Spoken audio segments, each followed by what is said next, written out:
হয় 2003 কি 4 সালের দিকে। ঘটনাটির শুরু হয় নোয়াখালীর কোনো একটি জায়গা থেকে। মারিয়া তখন মাত্র স্কুলে ভর্তি হয়েছে। সে একদিন রাতে তার ভাই বোনদের সাথে তার বাড়িতে লুকোচুরি খেলছিল। সে লুকোচুরি খেলার সময় বাড়ির সামনে একটু জঙ্গলের মতো আছে এবং তার পাশে রয়েছে একটি পেয়ারা গাছ। সেখানে লুকিয়ে পড়ে। পেয়ারা গাছের পাশে ছিল একটি নারকেল গাছ। তো মারিয়া চাঁদের আলোতে সে খেয়াল করে নারকেল গাছের নিচে সাদা জামা পরা কেউ একজন দাঁড়িয়ে আছে এবং সে মারিয়াকে দেখছে। এই লোকটাকে কিন্তু মারিয়া চেনে না। শুরুতে সে মনে করেছিল যে যাদের সাথে লুকোচুরি খেলছে সাথে তো আরও অনেকেই লুকিয়েছে, ওদের মধ্যে কেউ কি না। কিন্তু ওদের মধ্যে তো কেউ এরকম জামা কাপড় পরা ছিল না। আর চাঁদের আলোতে যাকে দেখছে তাকেও সে চেনে না। তাহলে হঠাৎ করে সাদা কাপড় পরা এই জিনিসটি কোত্থেকে এলো? আর এটি মারিয়ার দিকে তাকিয়ে আছে কেন? মারিয়া যখন এটি দেখে, সে তো ছোট মানুষ, তখন জোরে একটা চিৎকার দেয়। তার চিৎকার শুনে তার দাদি এসে তাকে সেখান থেকে উদ্ধার করে এবং গ্রামে প্রচলিত রীতি অনুযায়ী ভয় পেলে সাধারণত দেখা যাচ্ছে যে গরম পানি খাওয়ায়, তো তাকেও সেটাই করে। পরদিন তাকে হুজুর দেখানো হয়। হুজুর তাকে তেল পরা, পানি পরা এগুলো দেয়। মূলত এই দিন থেকেই সেই ভয়ঙ্কর অশরীরী মারিয়ার পিছু নেয়। মারিয়া মাঝে মাঝে একটা শব্দ শুনতে পায়। সেটি হলো, মনে হচ্ছে কে যেন পা টেনে টেনে তার পেছনে হাঁটছে বা তার আশেপাশে কেউ আছে, কিন্তু সে যদি তাকায় কাউকে কিন্তু দেখে না, কিন্তু তার উপস্থিতি টের পায়। তো এভাবেই চলতে থাকে। কোনো কবিরাজ হুজুর দেখিয়ে কোনো লাভ হয় না। মারিয়া যখন একটু বড় হয় তখন তারা চিটাগাংয়ের কোনো একটি জায়গায় বাসা ভাড়া করে থাকতো। তখন আনুমানিক 2010 কি 11 সাল। তখন মারিয়া যে ঘরে থাকতো সেই ঘরের জানালাটা প্রায়ই নিজে থেকে খুলে যেত। রাতে বন্ধ করে ঘুমিয়েছে, কিন্তু সকালে উঠে দেখে জানালা খোলা। এমনই এক মাঝ রাতে হঠাৎ জানালা খোলার শব্দে মারিয়ার ঘুম ভেঙে যায় এবং মারিয়া জানালার দিকে তাকিয়ে দেখে লাল আগুনের মতো দুটো চোখ এবং লম্বা একটা মানুষের মতো কিছু একটা জানালার বাইরে দাঁড়িয়ে আছে এবং জানালার বাইরে থেকে হাত ভেতরে ঢুকিয়ে দিয়েছে। লোমশ একটি হাত ওই জানালার শিক দিয়ে হাত ভেতরে ঢুকিয়ে দিয়েছে। এটা দেখে মারিয়া চিৎকার করে, তার বাবা মায়ের রুমে চলে যায় এবং পরে তার বাবা মা যখন তার রুমে আসে, এসে দেখে কিছুই নেই এবং স্বাভাবিকভাবে তারা কিছু দেখবে না, এরকম একটু সাধারণত আমরা দেখি যে লোক চলে আসলে এই জিনিসগুলো আর থাকে না। তো যাই হোক, আরেকদিন মারিয়ার ছোট ভাই রাতের বেলা ঘরের মধ্যে যে ওয়াশরুম আছে, অ্যাটাচ ওয়াশরুমে গিয়েছে এবং ওয়াশরুমে সে যখন গিয়েছে তখন ওয়াশরুমের উপর দিকে বেশ ফাঁকা ছিল, যে ভেন্টিলেটর ছিল ওই ভেন্টিলেটরটা আবার একটু ফাঁকা ফাঁকা ছিল। তো যার ফলে মোটামুটি এত ওই যে ছোটো ছোটো ফুটো না, ওই ভেন্টিলেটারে মোটামুটি ফাঁকা ফাঁকা ছিল আর কি। তো সে দেখে ওই ফাঁকা দিয়ে কেউ তার দিকে তাকিয়ে আছে এবং তার চোখ দুটো আগুনের গোলার মতো। এটা দেখে সে ভয়ানক শব্দ করে চিৎকার দেয় এবং সে এতটা ভয় পায় যে ভয়ে সে ওই ওয়াশরুমের দরজাও খুলতে পারছিল না। তার চিৎকার শুনে পরিবারের সদস্যরা ওয়াশরুমের বাইরে চলে আসে এবং দরজা ভেঙে ওয়াশরুম থেকে তাকে উদ্ধার করা হয়। মারিয়া কিন্তু তখনও তার আশেপাশে কারো উপস্থিতি টের পায়, কিন্তু তাকালে আবার কাউকে দেখে না। এরপরে আমরা উল্লেখযোগ্য ঘটনা যদি পাই সেটা আমরা পাবো হচ্ছে ঢাকাতে। পরবর্তীতে মারিয়ার পরিবার ঢাকায় চলে আসে। ঢাকায় এসে একটি বাসায় ওঠে। তখন 2013 কি 14 সাল। সে ঘরে একা থাকলে প্রায়ই দেখে একটা কালো বিড়াল দৌড় দিয়ে ঘরের এপাশ থেকে ওপাশে চলে যায়। চট্টগ্রামে যখন থাকতো তখন ওই ভয়ানক চেহারা বিশিষ্ট একটি অবয়বকে দেখতো, কিন্তু ঢাকাতে যখন আসে তখন ওইটাকে আর দেখে না, দেখে একটি কালো বিড়াল। একদিন মারিয়া জানালার পাশে পড়ছিল, পড়তে পড়তে হঠাৎ সে চেয়ারেই ঘুমিয়ে যায় এবং জানালার পাশে দেয়ালে কেউ একজন হাঁটছে এমন শব্দে তার ঘুম ভেঙে যায়। মারিয়া যখনই চেয়ারে পড়তে বসে তখন বিশেষ করে রাত যদি একটু বেশি হয়ে যেত, ওই পড়তে বসে পড়ার টেবিলে তার ঘুম পেত এবং সে আধো ঘুম আধো জাগ্রত অবস্থার মধ্যে সে ফিল করত কেউ তার বইগুলো নাড়াচাড়া করছে, খাতাপত্রগুলো নাড়াচাড়া করছে, বইয়ের পাতাগুলো কেউ উল্টিয়ে পাল্টিয়ে দেখছে। এরপর তার তন্দ্রাচ্ছন্ন ভাব কেটে গেলে সে দেখতো যে না, সব তো স্বাভাবিক আছে, বইয়ের জায়গায় আছে, সব কিছু তো স্বাভাবিক। তো একদিন বাসায় সে একা ছিল, তো সে তার রুম থেকে ওই ড্রয়িং রুমে যায় আর কি। তো ড্রয়িং রুমে যখনই গিয়েছে তখন দেখে মানে গরু বা মহিষের সাইজের একটা বিশাল কালো বিড়াল ঘরের মধ্যে বসে আছে, তার দিকে তাকিয়ে আছে। এত বড় বিড়াল, এটি কি কখনো হয় প্রিয় লিসেনার? স্বাভাবিকভাবে তো আমরা এটা চিন্তা করতে পারি না, হয়তোবা পৃথিবীর কোনো অংশে থাকলেও থাকতে পারে, কিন্তু এটি কি আসলে হওয়া সম্ভব? আপাতত দৃষ্টিতে কি মনে হয়? তো মারিয়া ঘরের ড্রয়িং রুমে এই বিশাল একটি কালো বিড়াল দেখতে পায় এবং যখনই মারিয়ার সাথে তার চোখাচোখি হয়, বিড়ালটি এক লাফে জানালা দিয়ে বের হয়ে যায়। কিন্তু এটা একটা অসম্ভব বিষয়, এত বড় সাইজের বিড়াল জানালার শিক দিয়ে কি বেরোতে পারে? কিন্তু বের হয়ে যায়। যেহেতু বাড়িতে ওই সময় কেউ ছিল না, সে তাড়াতাড়ি তার রুমে ঢুকে পড়ে এবং কোরআন শরীফ পড়া শুরু করে। তবে ওই রাতে আর তেমন কিছু হয়নি। এসব বিষয়ের জন্য তার পরিবার কিন্তু অনেক হুজুর দেখিয়েছে, কিন্তু সব হুজুরই বলে ছোটবেলা থেকেই তাকে একটা জিন ফলো করছে, এই কারণে ওই জিনটি তাকে ভয় দেখাচ্ছে, আর এই জিনটি সহজে যাবে না এবং তাকে তাড়ানো সম্ভব নয়, কারণ সে অনেক শক্তিশালী। তো একদিন রাতের বেলায় মারিয়া বেলকনিতে দাঁড়িয়ে কাপড় নাড়ছিল। হঠাৎ করে মনে হলো কেউ তাকে ধাক্কা মারে। যেহেতু নিচতলার বাসা ছিল, তো ভাগ্য ভালো যে নিচতলা, দোতলা তিনতলা হলে তো অবস্থা আরো খারাপ হয়ে যেত। ওই ধাক্কায় সে বেলকনি থেকে নিচে মাটিতে পড়ে যায়, বেশ ব্যথা পায়, তবে তেমন আহত হয়নি। এই গেল একটা বিষয়। আবার একদিন রাতের বেলা চেয়ারে বসে সে পড়তে পড়তে তার যখন চোখে ঘুম ঘুম ভাব আসে, তখন মনে হলো তার চেয়ার ধরে জোরে কেউ ধাক্কা মারছে এবং ওই ধাক্কায় সে চেয়ার থেকে ছিটকে নিচে পড়ে যায়। আর একদিন সে বেলকনিতে গেছে রাত 11টার দিকে। হঠাৎ দেখে বেলকনি থেকে একটা বড় কালো বিড়াল লাফ দিয়ে নিচে চলে গেল। মারিয়া কিন্তু এই ঘটনাগুলো দেখে দেখে প্রচণ্ড ভয় পেত এবং সারাক্ষণই সে একটা ভয়ের মধ্যেই থাকতো, একটা ভয়ের জগতে বসবাস করত।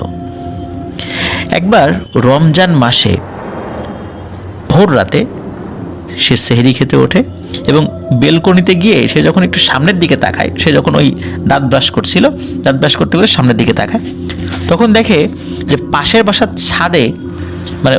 ছাদের দিকে তার চোখ যায়।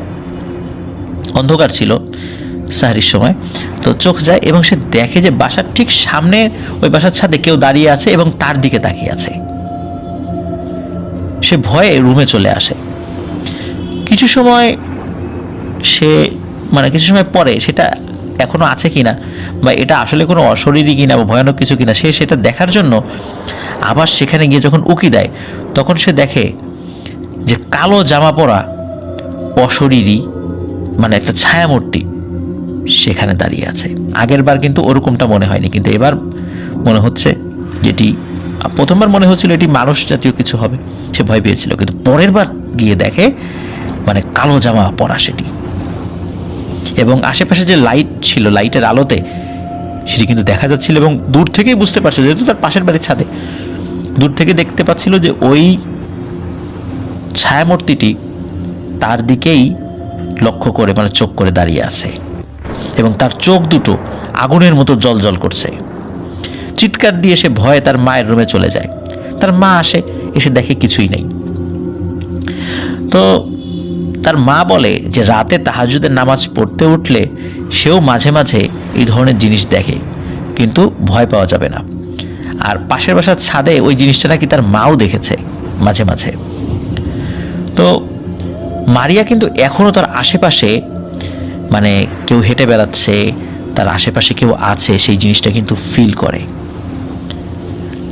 আর বিড়ালের বিষয়টা তো এটা একটা কন্টিনিউয়াস বিষয়, যে মাঝে মাঝে সে কালো বিড়াল দেখে এক রুম থেকে আরেক রুমে চলে যাচ্ছে। আর মারিয়া বিভিন্নভাবে ভয় পায়, মানে ওই অশরীরী জিনিসটা মারিয়াকে বিভিন্নভাবে ভয় দেখানোর চেষ্টা করছে। এরপর আসি আমাদের মাশফিক ভাই কিভাবে এই বিষয়টির সমাধান করেছিল। উনি উল্লেখ করেছেন, যেহেতু মারিয়া তার রিলেটিভ এবং মারিয়ার পরিবার এবং মারিয়া যখন এই বিষয়গুলি তার কাছে বলে, তখন তিনি ভালো কোনো হুজুর বা কবিরাজের খোঁজ করতে থাকেন। তো হঠাৎ একদিন উনি নড়াইল জেলার কালিয়া উপজেলায় এক মহিলা কবিরাজের খোঁজ পান এবং তিনি তার কাছে যান। তার বাড়িটা ছিল মেইন রোড থেকে বাম দিকে ইটের রাস্তা, তারপর কিছু দূর গিয়ে মাটির রাস্তা। মাটির রাস্তা যেখান থেকে শুরু, এখান থেকে প্রায় 2 কিলোমিটারের মধ্যে কোনো ঘরবাড়ি নেই, চারদিকে শুধু বিল আর বিল, মাঝখানে মাটির রাস্তা। এভাবে 2 কিলোমিটার গিয়ে সেই মহিলা কবিরাজের বাড়ি। উনি অনেক কষ্টে সেই কবিরাজের বাড়িতে গিয়ে পৌঁছান। ওই মহিলা কবিরাজ গাজী কালু নামের একটি জিনকে হাজির করেন এবং তার সব কিছু তার কাছ থেকে শোনেন, যে মারিয়ার সাথে কে আছে, সে কি চায়। ওই সব শুনে গাজী কালু নামের ওই জিনটি, মানে ওই কবিরাজের ওই জিনটি মানে তাদেরকে বলে, মানে মাশফিক ভাইকে বলে যে মারিয়ার সাথে থাকা জিনটি অনেক শক্তিশালী, সে মারিয়ার সাথে থাকতে চায় এবং তার ক্ষতি করতে চায়। ছোটবেলা থেকে সে মারিয়ার সাথে রয়েছে এবং কোনো ছেলে মারিয়ার কাছে আসুক, ওই জিনটি সেটা দেখতে পারে না। তখন কবিরাজ বলে, এখন উপায় কি? তারপর ওই গাজী কালু বলে, সরিষার গুঁড়ি, লবণ, এগুলো প্রতিদিন ফজরের নামাজ পড়ে আগুন জ্বালিয়ে সেই আগুনে বিসমিল্লাহ বলে ছিটাতে হবে 21 দিন, এবং সে একটু দোয়া কালাম দিয়ে দেয় সাথে। আর 21 দিন হাঁসের মাংস এবং হাঁসের ডিম খাওয়া যাবে না, সাথে আরও কিছু জিনিসপত্র দিতে হবে এবং সাথে কবিরাজের হাদিয়া দিতে হবে। যাই হোক, পরদিন সব কিছু জোগাড় করে মাশফিক ভাই যখন কবিরাজের বাড়িতে যান, তখন কিন্তু আকাশ পুরো পরিষ্কার ছিল এবং মানে প্রচুর রোদ, মানে রৌদ্র ঝলমলে একটা সকাল। তো উনি সেখানে বাইক নিয়ে যখন যান এবং সাথে ছিল ওনার ছোট ভাই, এগুলো নিয়ে যখনই কবিরাজের বাড়িতে উনি ঢুকেছেন, হঠাৎ করে আকাশে কালো মেঘ ছেয়ে যায়। ওই সময় কিন্তু কোনোভাবে বৃষ্টি হওয়ার কথা নয়, কিছু সময়ের মধ্যে মুষলধারে নামে বৃষ্টি। কবিরাজ সব কিছু পড়ে দিয়ে তার রিচুয়াল করে ওনাকে সব বুঝিয়ে যখন দেন, তখন উনি যখন কবিরাজের বাড়ি থেকে বের হয়েছেন, তখন ওই বাইক চালিয়ে যে মাটির রাস্তা দিয়ে যাবেন, আর যেহেতু বৃষ্টি হয়েছে, কিছু দূর যাওয়ার পর বাইক কিন্তু হঠাৎ করে অটো বন্ধ হয়ে যায়। তো অনেক চেষ্টা করেন ওনারা দুই ভাই মিলে বাইকটাকে স্টার্ট করার জন্য, কিন্তু বাইক কোনোভাবেই স্টার্ট হচ্ছিল না। পরে উনি এবং ওনার ছোট ভাই মাটির রাস্তায় ওই কাদার মধ্য দিয়ে বাইক ঠেলতে থাকেন। কিছু দূর যাওয়ার পর বাইকের 2 চাকায় এমনভাবে কাদা লেগে যায় যে বাইক আর নড়ছেই না। তখন তারা বুঝতে পারেন ওই শয়তান জিনটি তাদের এত ঝামেলা করছে। পরে বাইকের চাকা থেকে একটু কাদা তারা কমানোর চেষ্টা করেন, একটু করে কমান, আবার লাগে, এইভাবে করতে করতে 10 মিনিটের রাস্তা প্রায় 3 থেকে 4 ঘন্টা লাগে তাদের পার হতে। যখন মানে 2 কিলোমিটার রাস্তা 3 থেকে 4 ঘন্টা লাগিয়ে তারা পার হয়েছেন। যখন মাটির রাস্তা পার হয়ে ইটের রাস্তায় তারা আসেন এবং বাইক স্টার্ট দেওয়ার চেষ্টা করেন, তখন সাথে সাথে বাইক স্টার্ট নিয়ে নেয় এবং এটা দেখে ওনারা দুজনেই অবাক হয়ে যান যে বাইক অটো অফ হয়ে গেল এবং স্টার্ট নিচ্ছিল না, ঠেললেও চলছিল না, মানে চাকার সাথে থাকা কাদা কমানোর পরও মানে সেটাকে আগানো যাচ্ছিল না, সেই বাইক একবারই স্টার্ট নিল। যাই হোক, তারপর মেইন রোডে উঠে সহি সালামতে কোনো ঝামেলা ছাড়াই তারা বাড়িতে পৌঁছান এবং এই জিনিসগুলো মারিয়ার কাছে তারা পৌঁছে দেন। সে এগুলো ঠিক মতো মানলে পরিস্থিতি একটু স্বাভাবিক হয়ে যায় এবং ওই ঝামেলা থেকে সে কিছুটা মুক্তিও পায়। এখন সে আগের থেকে একটু ভালো, কিন্তু এভাবে কতদিন ভালো থাকবে এটা আমরা কেউ বলতে পারি না, আল্লাহ ভালো জানেন। আমরা চাই যে মারিয়ার সাথে যে ঘটনাটি ঘটে চলছে এই ঘটনাটি বন্ধ হোক, সে এই পরিস্থিতি থেকে নিষ্কৃতি পাক, সুস্থ স্বাভাবিক জীবনে ফেরত আসুক, এটি আমাদের সকলেরই কাম্য থাকবে। আর আমরা কখনোই চাইব না এ ধরনের ঘটনা কারো সাথে ঘটতে থাকুক। আমাদের আশেপাশে কিন্তু এই ধরনের ঘটনা অহরহ ঘটে চলছে। আর এই ঘটনা থেকে কিন্তু প্রিয় লিসেনার্স আমরা একটা বিষয় শিখলাম, সেটা হচ্ছে যে খেলাধুলা, যেমন আমাদের কিন্তু হাদিসেই রয়েছে যে সন্ধ্যার আগ দিয়ে কখনোই যেন আমরা আমাদের ছোট ছোট বাচ্চা কাচ্চাদেরকে এবং নারীদেরকে যেন অপ্রয়োজনে বাইরে না থাকতে দেই। আর সন্ধ্যার পরেও, কারণ রাতের বেলা হলেই তো জিনেরা মুক্তি মানে তারা বাইরে বের হয়ে আসে, কিন্তু আমরা তো তাদেরকে দেখতে পাই না। আর রাতের বেলা যদি আমরা এভাবে লুকোচুরি খেলি, কারণ লুকোচুরি কিন্তু মানে একদম প্রকাশ্যে তো খেলা যায় না, একটু আড়ালে লুকিয়ে থাকতে হয়, নির্জন জায়গায় লুকিয়ে থাকতে হয়। আর নির্জন জায়গাগুলোতেই কিন্তু জিনেদের বসবাস। এই জন্য রাতের বেলা লুকোচুরি খেলা থেকে আমাদেরকে বিরত থাকতে হবে। আবার দিনের বেলায় যদি আমরা লুকোচুরি খেলি, তখন এমন কোনো জায়গায় লুকোচুরি খেলতে খেলতে যাওয়া যাবে না যে জায়গাটা হন্টেড বা অনেক পুরাতন কোনো ঘরবাড়ি। খেলার ছলে কিন্তু আমরা এভাবেই বিপদ ডেকে আনি, যদিও সেটা অনিচ্ছাকৃত, কিন্তু তবুও ভুল তো অনিচ্ছাকৃতভাবেই হয়। আর আমরা যারা বড় হয়ে গেছি এখন, আমরা তো এখন আর লুকোচুরি খেলি না, কিন্তু শিশু বাচ্চাদেরকে কিন্তু এইসব বিষয় তো আর বোঝানো যায় না যে তোমরা অমুক জায়গায় যাবা না, তমুক জায়গায় যাবা না। ওরা তো এই বিষয়গুলো বুঝতে পারে না। আমরা বড়রাও তো অনেক ভুল করে ফেলি, আমরা কি বুঝতে পারি? আমরা কিন্তু বুঝতে পারি না। এই কারণে আমরা নিজেরাও বিপদে পড়ি, আর ছোটদের কথা তো বাদই দিলাম। তো আমাদের একটা দায়িত্ব রয়েছে যে বাচ্চাদেরকে অন্তত এই সমস্ত বিষয়গুলো থেকে যতদূর সম্ভব বিরত রাখা, যদিও সবসময় সম্ভব হবে না, এবং তাদেরকে সবসময় নিজেরা ঝাড়ফুঁক করা। যেমন সূরা ফালাক এবং নাস পড়ে যদি প্রতিনিয়ত তাদেরকে ঝাড়ফুঁক করা যায়, ইনশাআল্লাহ তাআলা এই ধরনের সমস্যা হবে না। কারণ যদি রেগুলার ঝাড়ফুঁক করা যায়, এই দুষ্টু জিনেরা তাদেরকে ক্ষতি করার জন্য যখন কাছে আসে তখন তাদেরকে দেখতে পায় না। তাদের মাঝখানে মানে ওই দুষ্টু জিনদের মাঝখানে আর ওই ব্যক্তির মাঝখানে এক ধরনের পর্দা পড়ে যায়, যার ফলে তারা তাদেরকে কোনো ক্ষতি করতে পারে না। মহান আল্লাহ রাব্বুল আলামিন এই দোয়াগুলোর একটা বিশেষ ক্ষমতা দিয়ে দিয়েছেন, যার ফলে দুষ্টু জিনেদের সামনে এক ধরনের পর্দা পড়ে যায়। এই কারণে কিন্তু এই দোয়াগুলো আমাদেরকে বেশি বেশি করে পড়তে হয়। জাদুটোনা থেকে রক্ষা পাওয়ার জন্যও কিন্তু সূরা ফালাক এবং নাস প্রতিনিয়ত যদি আমরা পড়ে শরীরে ফু দিতে থাকি, ইনশাআল্লাহ আমরা এই সমস্যাগুলো থেকে নিষ্কৃতি পাব। কিন্তু প্রিয় লিসেনার্স, আমাদেরকে কিন্তু মানে একটা বিষয় সতর্ক থাকতে হবে। আমরা ইচ্ছাকৃতভাবে শ্মশানে যাব, ইচ্ছাকৃতভাবে হন্টেড জায়গাগুলোতে যাব, আবার দোয়া কালাম পরে শরীরে ফু নেব, এটা কিন্তু মানে একটা বোকামি। আমরা যদি মনে করি যে আমি এখন বিষ খাবো এবং আশেপাশে ডাক্তার সব রেডি রেখেছি যে বিষ খাওয়ার পরে আমাকে ওয়াশ করা হবে, আমি তো বেঁচে যাব, বিষয়টা কিন্তু এরকম হয়ে যাবে যে আমাকে সতর্ক থাকতে হবে যে আল্লাহ আমাকে হেফাজত করবেন, এই দোয়াগুলো আমি পড়ব, কিন্তু অপ্রয়োজনে এই সমস্ত জায়গা যাওয়া থেকে আমাদের বিরত থাকতে হবে। প্রিয় লিসেনার্স, আশা করছি এই ঘটনা থেকে আমরা যে শিক্ষা পেলাম সেই শিক্ষা অনুযায়ী আমরা আমাদের বাস্তব জীবনে এই শিক্ষাগুলো প্রয়োগ করতে পারবো। তো চলে যাচ্ছি আমরা আমাদের পরবর্তী ঘটনায়।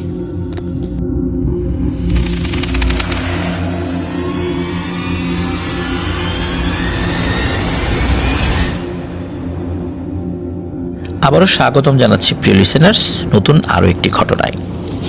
আর এখন যে ঘটনাটি আমি বলবো, এই ঘটনাটি আমাদেরকে পাঠিয়েছেন নারায়ণগঞ্জের রূপগঞ্জ থেকে কাউসার মাহমুদ ভাই।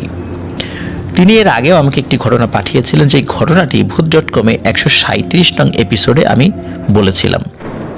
এবং এই ঘটনাটি এমন ঘটনা ছিল যেখানে একটি মেয়ে জিন দ্বারা পজেসড হয় এবং কিভাবে তার সাথে বিভিন্ন ঘটনা ঘটেছিল সেটি বলেছিলাম। আশা করছি লিসেনার্স সেই ঘটনাটি আপনাদের কারো কারো মনে আছে। আর এখন যে ঘটনাটি আপনাদেরকে বলতে যাচ্ছি, এই ঘটনাটি ওনার নিজের সঙ্গে ঘটেছিল এবং যা ওনাকে প্রায় 7 মাস ভুগিয়েছে। এবং ভয় জিনিসটা যে কতটা ভয়ঙ্কর তা ওনাকে খুব হাড়ে হাড়ে টের পাইয়েছে। উনি প্রায় পাগলের মতো হয়ে গিয়েছিলেন। যাই হোক, কথা না বাড়িয়ে সরাসরি ঘটনাতে চলে যাব। তবে এই ঘটনাটি আমি ওনার ভাষায় বলার চেষ্টা করব, যেহেতু ওনার নিজের সঙ্গে ঘটেছে, আর ওনার ভাষায় বললে আপনাদের বুঝতেও সুবিধা হবে। ঘটনাটি ঘটে 2014 সালের প্রথম দিকে নারায়ণগঞ্জের 2500-এ। ঘটনাটি মূলত একটি পরিত্যক্ত পুকুরকে কেন্দ্র করে সূত্রপাত হয়। আমি তখন একটা প্রাইভেট টেক্সটাইল মিলসের স্টক সুপারভাইজার হিসাবে নতুন চাকরি নেই। আমার থাকার জন্য অফিসের দোতলায় খুব সাজানো গোছানো পরিপাটি একটি রুম দেওয়া হলো। ভালোই চলছিল সব কিছু। কাজের চাপ কম থাকলে 2-3 দিনের ছুটি নিয়ে বাসায় চলে আসতাম প্রায়ই। চাকরির 3য় মাসে তেমন কোনো কাজ না থাকায় 5 দিনের জন্য ছুটি নিলাম বাসায় যাব বলে। ঘটনার দিন সকাল 10টায় ঘুম থেকে উঠে ফ্রেশ হয়ে নাস্তা করে রেডি হতে প্রায় 11:15 বেজে গেল। প্রায় দুপুর 12টায় রওনা হব তার আগ মুহূর্তে আমার বস সাইদ সাহেবের বাসায় যাচ্ছিলাম ওনার কাছ থেকে বিদায় নিতে। দেখলাম উনি বাসা থেকে দৌড়ে বের হচ্ছেন। ওনার এভাবে দৌড়ে বের হওয়া দেখে আমি বেশ অবাক হলাম যে স্যার এভাবে দৌড়ে বের হচ্ছেন কেন। তিনি আমাকে দেখে জোরে বলে উঠলেন, কাউসার দেখো তো, জিহাদ নাকি পানিতে ডুবে গেছে। এখানে বলে রাখা ভালো, জিহাদ হচ্ছে আমার বসের নাতি, তার বয়স 8 বছর।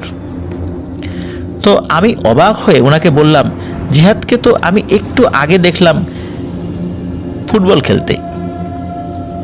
বলে রাখা ভালো, আমাদের অফিসের পেছন দিকে ছোট্ট একটা পরিত্যক্ত পুকুর রয়েছে, আর জিহাদ নাকি সেই পুকুরেই ডুবে গেছে।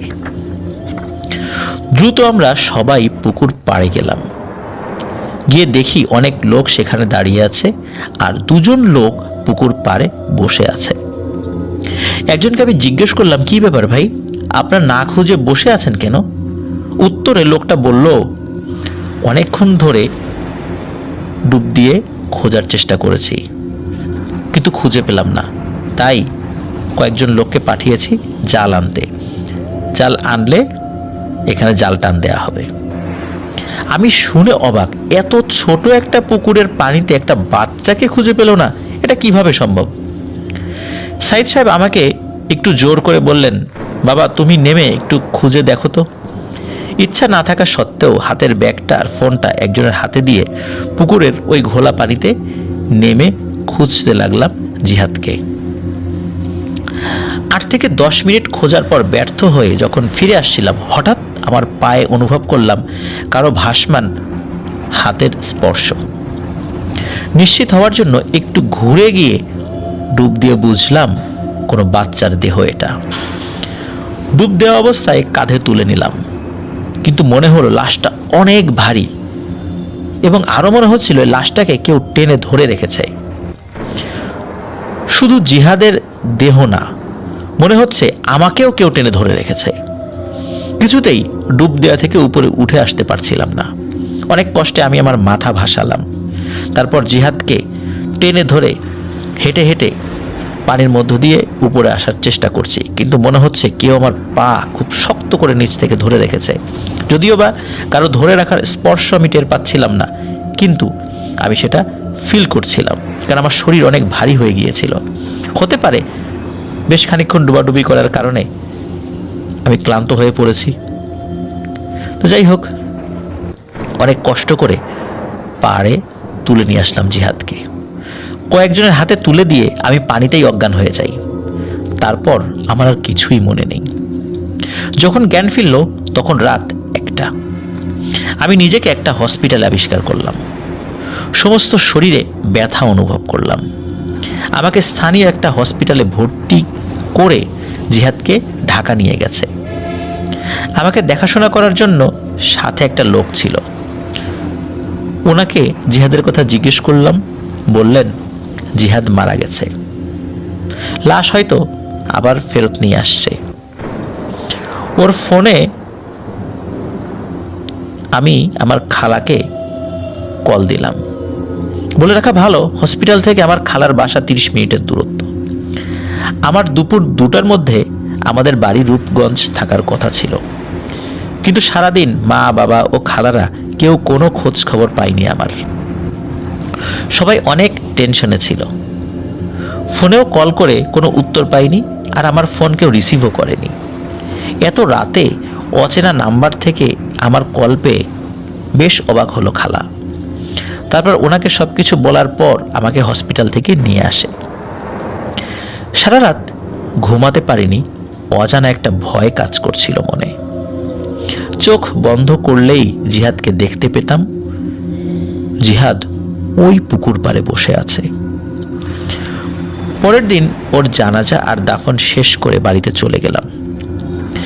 বাড়িতে 10 থেকে 12 দিন থাকলাম, কিন্তু একটা রাতও ভালো করে ঘুমাতে পারিনি।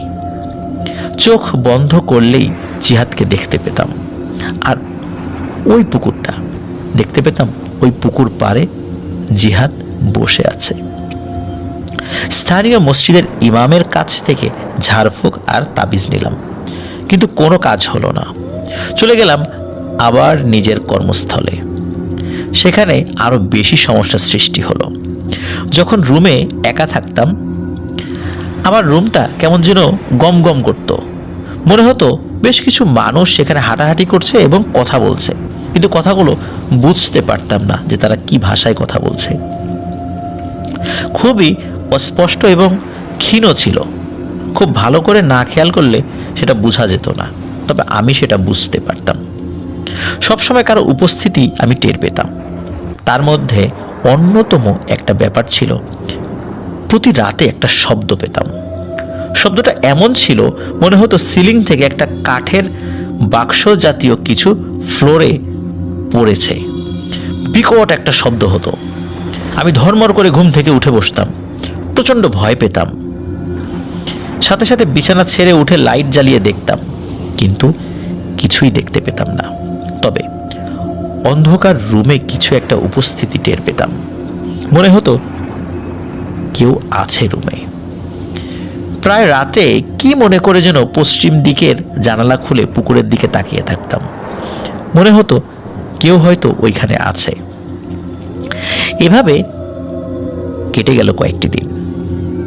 প্রতি রাতে অনাকাঙ্ক্ষিতভাবে ওই বাক্স পড়ার বিকট শব্দ, আর ওই শব্দের পর ভয়ানক যে আতঙ্ক কাজ করত, এবং ওই আতঙ্কের ফলে সৃষ্ট ভয়, আর সারাক্ষণ কোনো অদৃশ্য কোনো অশরীরীর উপস্থিতি সারাক্ষণ আমাকে তাড়িয়ে নিয়ে বেড়াতো। স্থানীয় মসজিদের ইমামের কাছ থেকে কয়েক দফায় ঝাড়ফুঁক, তেল পড়া, পানি পড়া নিয়ে এসেছিলাম, কিন্তু অদ্ভুত ব্যাপার, সেগুলো ব্যবহার করতে পারিনি একবারের জন্যেও। কোনো এক অজানা কারণে সেগুলো নষ্ট হয়ে যেত। নষ্ট হতো বলতে, যখনই তেল পড়া, পানি পড়া এগুলো এনে রুমে রেখে বাহিরে যেতাম, রুমে ফিরে এসে দেখতাম তেল আর পানির বোতলের ছিপি খুলে ফ্লোরে পড়ে গেছে সব। কিন্তু এটা একেবারেই অসম্ভব ব্যাপার, যা কোনো মানুষ ছাড়া আর কেউ করতে পারবে না। একটা বোতল মাটিতে পড়ে যেতেই পারে, তাই বলে কি ছিপি খুলে যাবে? কিন্তু মানুষ কিভাবে তেল আর ছিপির খুলবে? আমি তো রুম সব তালা লাগিয়ে বের হতাম, তাও রেগুলার এমন হতো। প্রথমে ভয়ের কারণে হ্যালুসিনেশন মনে করে নিজেকে সান্ত্বনা দিতাম, কিন্তু মিথ্যে সান্ত্বনা নিজেকে কতদিন দেয়া যায়। একদিন সন্ধ্যার ঘটনা। মাগরিবের নামাজ পড়ার জন্য অজু করে নিচে নেমে এসেছি। টিউবওয়েলের কাছে দাঁড়িয়েছিলাম, কারণ দুজন লোক ফ্রেশ হচ্ছিল। হুঁশ ফিরল যখন ফ্যাক্টরির ঝাড়ুদার খালার ছিটানো পানি আমার মুখে এসে পড়ল। খুব রাগ হয়ে খালাকে বললাম, আপনি আমাকে পানি ছিটা দিলেন কেন? উত্তরে তিনি যা বললেন রীতিমতো আমার মাথায় আকাশ ভেঙে পড়ল।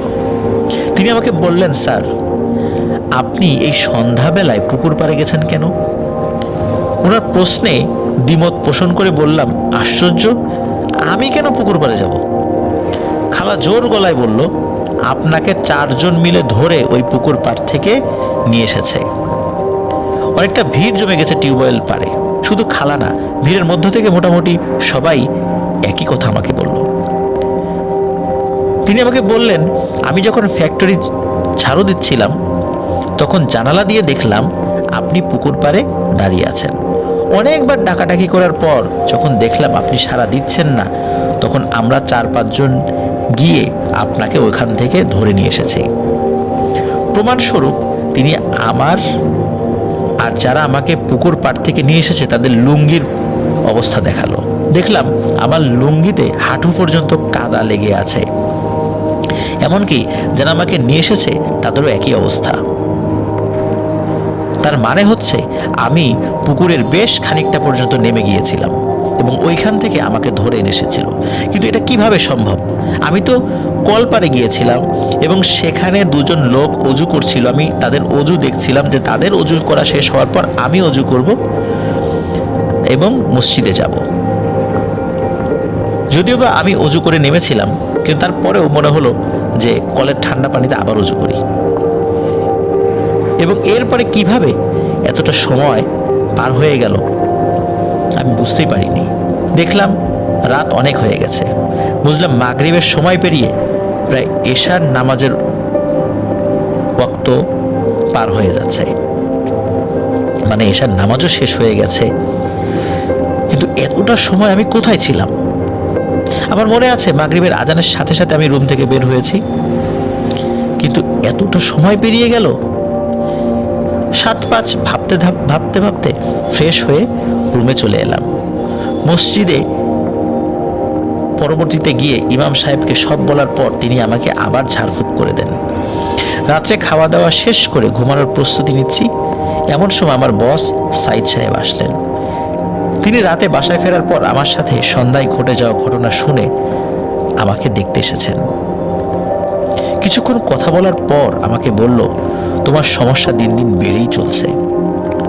তুমি কতটা আতঙ্কে থাকো সেটা আমি জানি। তাই আমি চাই না বাপদাদার খনন করা পুকুরে আর কোনো মায়ের বুক খালি হোক। ওনার কথা শুনে আমি চমকে উঠি। তার মানে বাপদাদার খনন করা পুকুরে আর কোনো মায়ের বুক খালি হোক? আসলে কি বোঝাতে চাচ্ছেন? ওনাকে আমি প্রশ্ন করি।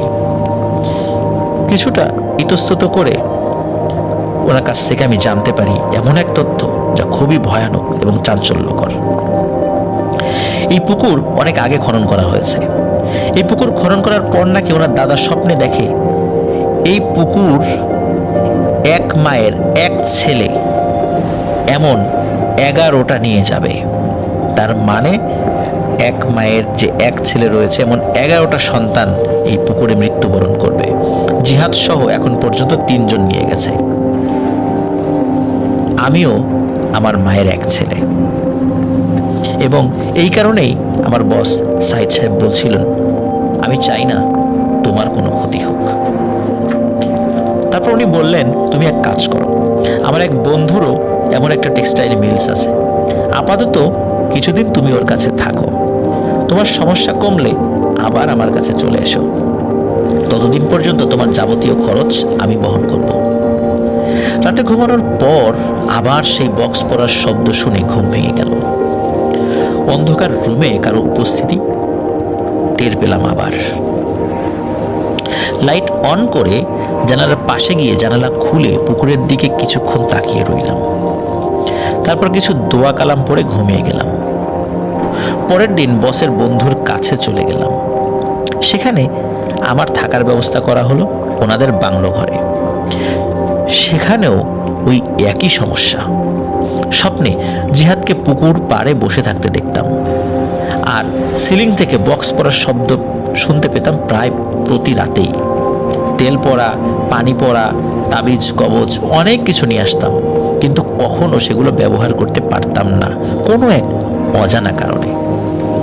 একদিন দুপুরে গোসল করতে গিয়ে দেখি বসের বন্ধু রাহাত সাহেবের বাড়িতে গাছ কাটার জন্য কিছু কাঠুরিয়া এসেছে। তাদের সাথে গল্প করার এক ফাঁকে ঘটে একটা ভয়ানক এবং অনাকাঙ্ক্ষিত ঘটনা। আমি নাকি এক কাঠুরিয়াকে দাঁত নিয়ে আক্রমণ করেছি। কয়েকবার নাকি ওই কাঠুরিয়াকে কোপ দেওয়ার চেষ্টা করেছি। তিনি একটা গাছের ডাল নিয়ে আমার কোপ থেকে নিজেকে রক্ষা করেছেন। তারপর নাকি আমি অজ্ঞান হয়ে পড়ি। জ্ঞান ফিরলে আমার এসব কিছুই মনে পড়ছিল না। আমার মনে প্রশ্ন জাগে, আমি কেন বিনা কারণে একজন লোককে আক্রমণ করব? সেদিন রাতে ঘটে আরও একটি ভয়ানক ঘটনা। সন্ধ্যায় বাজার মসজিদে নামাজ পড়ে ইমাম সাহেবের কাছ থেকে ঝাড়ফুঁক করে পানি পড়া নিয়ে আসি। খাবার পানি আনার জন্য বের হওয়ার পর রুমে ফিরে এসে দেখি পড়া পানির বোতল মাটিতে পড়ে আছে, ছিপি খোলা, সব পানি মাটিতে পড়ে গেছে। দুর্ভাগ্য মনে করে খাবার খেয়ে ঘুমিয়ে গেলাম। গভীর রাতে হঠাৎ আবার সেই বাক্স পড়ার শব্দ শুনে ঘুম ভেঙে গেল। সুইচ বোর্ড বিছানা থেকে একটু দূরে থাকায় বালিশের নিচে থাকা ম্যাচ থেকে 3টা কাঠি জ্বালিয়ে 3 দিকে আগুন ছুঁড়ে মারি। তারপর উঠে লাইট জ্বালিয়ে দেখলাম সবকিছু নর্মাল। বাহিরে বের হয়ে আসলাম। ঘন্টা 2 বাহিরে বসেছিলাম। বাহিরে বসে 3টা সিগারেট খেলাম আর নানান রকমের চিন্তা ভাবনা করলাম। আমার সাথে কেন এমন হচ্ছে? কি দোষ আমার? আমি তো একটা বাচ্চাকে বাঁচানোর চেষ্টা করেছি মাত্র। শুধু আমি কেন, ওই জায়গায় যেই মানুষই থাকবে সেই তো একই চেষ্টাই করবে, কিন্তু আমার সাথেই কেন এমন হচ্ছে? ওখানে তো আরো অনেকেই চেষ্টা করেছিল ওই বাচ্চাকে উঠানোর জন্য। কই, তাদের সাথেও কি এমন হয়েছে বলে তো আমি জানি না। যদি তাদের সাথে এমন ঘটনা ঘটতো তাহলে তো শুনতে পেতাম। যাই হোক, রাত 1টার কিছু সময় পর রুমে ঢুকে লাইট অফ করে যখনই শুয়েছি তখনই আমার সারা শরীর ভার হয়ে যায়। আমি সজাগ, আমি বুঝতে পারছি, কিন্তু আমার শরীরের কোনো অংশ আমি নাড়াতে পারছি না। যেন পুরো শরীর প্যারালাইজড হয়ে গেছে। মৃত মানুষের মতো পড়ে রইলাম বিছানায় আর মনে মনে দোয়া দুরুদ পড়তে লাগলাম। কিছুক্ষণ পর শরীর হালকা হয়ে গেল আর এরপর আমি ঘুমের কোলে ঢলে পড়লাম। হঠাৎ শুনতে পেলাম আমার ঘরের দরজায় কে যেন শব্দ করছে। আমার খালা অনেকটা আতঙ্কিত কণ্ঠে আমাকে ডাকছে, কাউসার, বাহিরে আয়, জলদি বাহিরে আয়। আমি তখন বললাম, খালা, এত রাতে আপনি এখানে কেন? তিনি আমাকে বললেন, খুব সমস্যায় পড়ে গেছি রে, এখন তোর কাছে এসেছি, জলদি ঘর থেকে বের হ।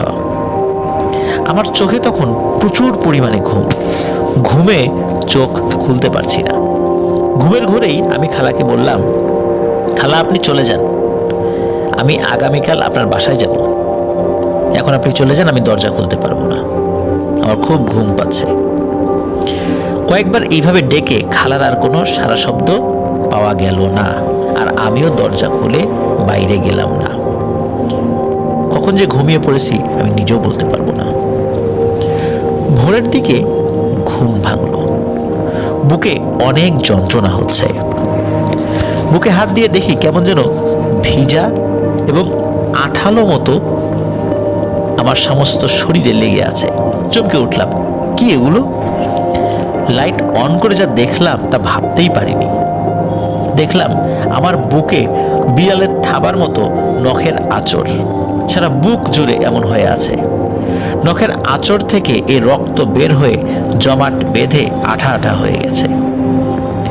ভয় পেয়ে গেলাম, কি করলো এসব? আমি নিজে করিনি তো আবার?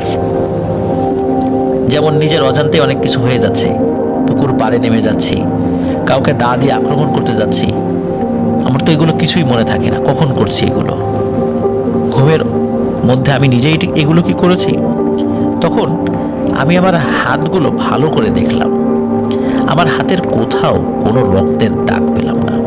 এমনকি আমার হাতে যে নখ, এগুলো কিন্তু অনেক ছোট, কোনোভাবেই এত কঠিন আঁচড় দেওয়ার জন্য যথেষ্ট ছিল না। সাথে সাথে মা আর খালাকে ফোন দিলাম, কিন্তু কেউ রিসিভ করলো না। উদ্দেশ্য হলো মাকে জানাবো সবকিছু, আর খালাকে জিজ্ঞেস করব উনি কেন এত রাতে আমাকে ডেকেছে।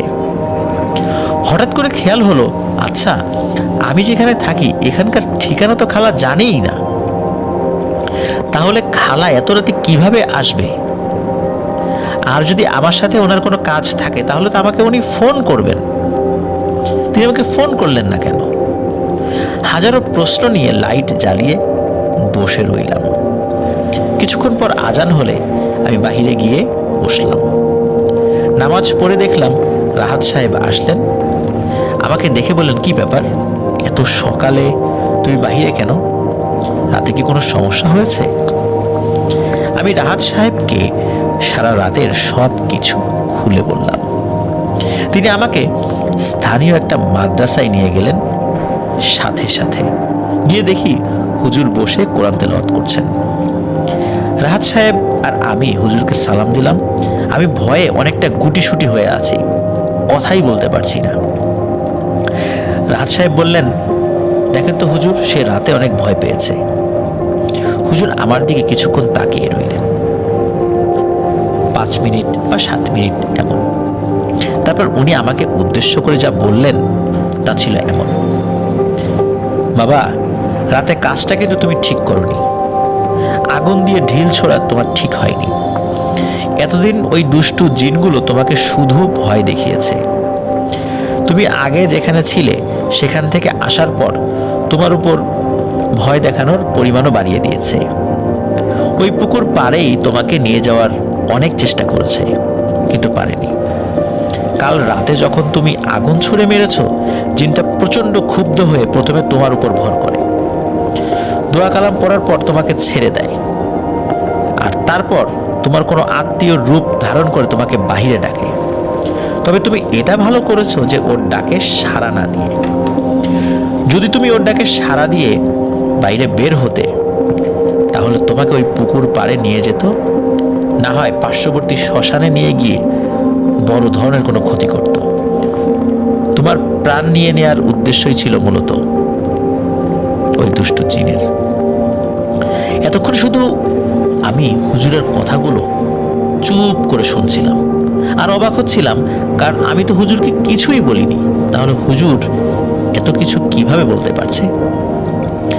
রাহাত সাহেব হুজুরকে বললেন, আপনার কাছে নিয়ে এসেছি, ওকে একটু ঝাড়ফুঁক এবং প্রয়োজনীয় ব্যবস্থা দিয়ে দিন। আর আপনি ওকে উল্টো আরো ভয় দেখাচ্ছেন, কি ব্যবস্থা দেবেন? আর ওকে তো আরো ভয় পাইয়ে দিচ্ছেন।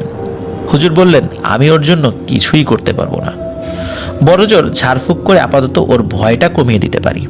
তবে যদি অন্য কোনো ব্যবস্থা দিতে হয় তাকে, তাহলে সেটা ওকে অন্য কোথাও গিয়েই নিতে হবে।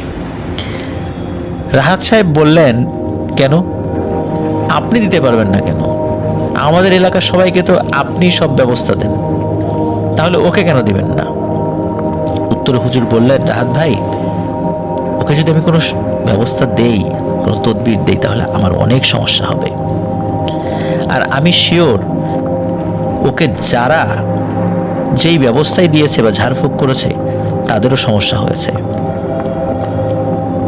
উল্লেখ্য যে আমি আমাদের রূপগঞ্জের এক হুজুরের কাছ থেকে 3 বার বিভিন্ন ধরনের তদবির নিয়েছিলাম। দুর্ভাগ্য, আমি 3 থেকে 4 দিনের বেশি কোনো কিছুই ব্যবহার করতে পারিনি, বিশেষ করে তাবিজ।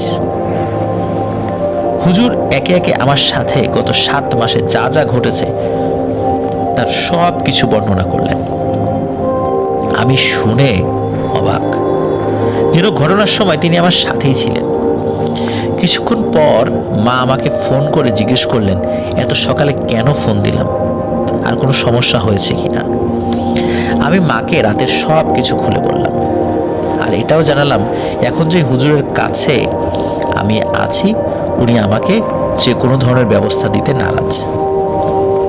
পূর্বে আমাকে যে হুজুর বিভিন্ন ধরনের তদবির দিয়েছিলেন মা ওই হুজুরের কাছে গেলে সেই হুজুরও নতুন করে কোনো তদবির দিতে অস্বীকার করেন।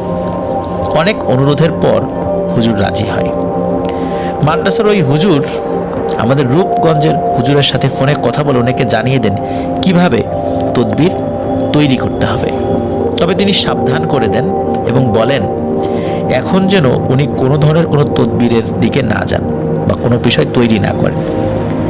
আমি যখন ওনার সাথে থাকব তখন যেন উনি নিজে দোয়া লেখেন, কারণ যদি আগে থেকে দোয়া লেখা হয় রাস্তায় ওনার সাথে যে কোনো বিপদ হতে পারে। ওনাদের কথা বলা শেষ হওয়ার পর হুজুর আমাকে ফু দিয়ে পানি খেতে দেয় এবং বলে সাবধানে বাড়িতে চলে যাওয়ার জন্য।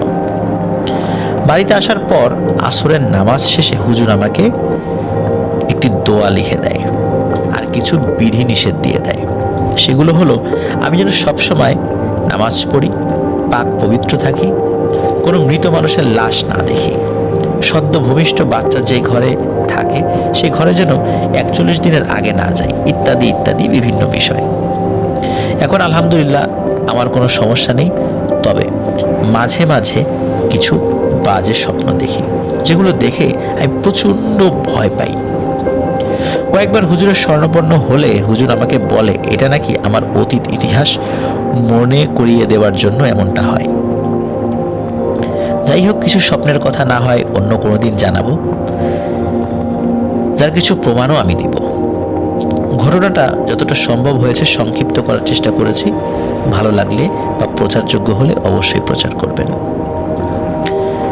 কাউসার মাহমুদ নারায়ণগঞ্জের রূপগঞ্জ থেকে আমাদেরকে এই ঘটনাটি পাঠিয়েছেন। অসংখ্য ধন্যবাদ কাউসার মাহমুদ ভাইকে।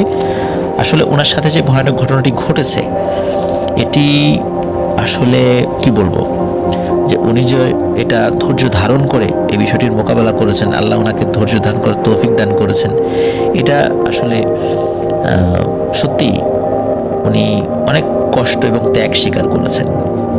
এখানে একটি বিষয় বলে রাখা ভালো প্রিয় লিসেনার, সেটি হচ্ছে যে যখন কোনো হুজুর কাউকে মানে কোনো কিছু না দেখে, মানে আগের কোনো বিষয় না জেনে বা তার সাথে আগে থেকে পরিচয় না থাকার পরেও কোনো বিষয় বলে দেন, সাধারণত এটা এমন হয় যে ওই হুজুরের সাথে থাকা কোনো জিন, ভালো জিন, তারা এই বিষয়টি ওই হুজুরকে জানিয়ে দেয়। কারণ মানুষ কিন্তু কোনো গায়েবের খবর জানে না, জিনের মাধ্যম দিয়ে সাধারণত বিভিন্ন ব্যক্তিরা এই জিনিসগুলো জানতে পারে। এটা হচ্ছে একটা বিষয়। আর একটা বিষয় হচ্ছে যে আমাদের মধ্যে যারা এক বাবার এক ছেলে রয়েছে, তাদেরকে শুধু এই ধরনের পরিত্যক্ত পুকুর নয়, যে কোনো জায়গায় পানিতে নামার ক্ষেত্রে সতর্ক থাকতে হবে। হোক সেটা সুইমিং পুলে, হোক সেটা পুকুরে, হোক সেটা সমুদ্রে, খালে, বিলে, যে কোনো জায়গায় সতর্ক থাকতে হবে। কারণ জিনেরা এই এক বাবার এক ছেলেদেরকে হত্যা করে তারা তাদের ক্ষমতাকে বাড়াতে পারে এবং বিভিন্ন ধরনের জাদুবিদ্যার মানে প্রয়োগ এবং এইটার ফলাফল এবং কার্যকারিতার বিষয়ে যেন আরও তারা মানে শক্তি প্রাপ্ত হয়, এই জন্য এক বাবার এক ছেলেদেরকে পানিতে ডুবিয়ে তারা হত্যা করে। এটার মাধ্যমে তাদের ক্ষমতা বৃদ্ধি পায়। এই জন্য আমাদের মধ্যে যারা আছি তারা তো সতর্ক থাকবই, এবং আমাদের আত্মীয় স্বজনদের মধ্যে যারা আছে তাদেরকেও আমরা সতর্ক করব। অনেকে বিশ্বাস করতে চাইবে না, কেউ বিশ্বাস নাই করতে পারে, কিন্তু আমাদের দায়িত্ব মানুষকে এই মেসেজটা পৌঁছে দেয়া। প্রিয় লিসেনার্স, আশা করছি এই ঘটনা থেকে যে আমরা ভয় পেয়েছি বিষয়টা এরকম নয়। কেউ ভয় পাবেন, কেউ হয়তো বা ভয় পাবেন না, কিন্তু ঘটনা বলার মূল উদ্দেশ্য হচ্ছে প্রত্যেকটা ঘটনা থেকে বা অধিকাংশ ঘটনা থেকে আমরা যেন শিক্ষণীয় কিছু পাই। একই ধরনের ঘটনা বা সিমিলারিটিজ আছে এমন ঘটনা থেকে আমরা একই ধরনের শিক্ষা পাই। সেই বিষয়গুলো, ওই লিসেনগুলো আমি একই ধরনের কথাগুলো বারবার বলি। এই জন্য এগুলো এই কারণে বলি, প্রতিনিয়ত আমাদের নতুন নতুন লিসেনাররা যুক্ত হচ্ছেন। তারা হয়তো বা আগে থেকে বিষয়টা জানতেন না, আর যারা আমাদের পুরাতন লিসেনাররা আছেন তারা প্রতিনিয়ত আমার এই অ্যাডভাইসগুলো শুনতে পাচ্ছেন। তারপর তাদের কাছে মানে সেটা পুরাতন বিষয় বা অ্যাডভাইস পুরাতন হলেও আমাদের নতুন যারা লিসেন তাদের জন্য তো সেটা নতুন, হয়তো তারা জানতেন না, এই ঘটনার মাধ্যমে তারা জানতে পারলেন। এই জন্য কিছু কিছু বিষয় কন্টিনিউ আমাদেরকে আসলে এগুলো বলে যেতেই হবে। প্রিয় লিসেনার্স, আশা করছি ঘটনাটি আপনাদের ভালো লেগেছে এবং কাউসার মাহমুদ ভাই আপনাকে অসংখ্য ধন্যবাদ, চমৎকার করে লিখে পাঠিয়েছেন। আর আমি আশা করব আমাদের লিসেনারদের উদ্দেশ্যে আপনি আরও ঘটনা পাঠাবেন। সে পর্যন্ত আপনার ঘটনার জন্য আমরা অপেক্ষা করব এবং আপনার জন্য শুভকামনা জানাচ্ছি।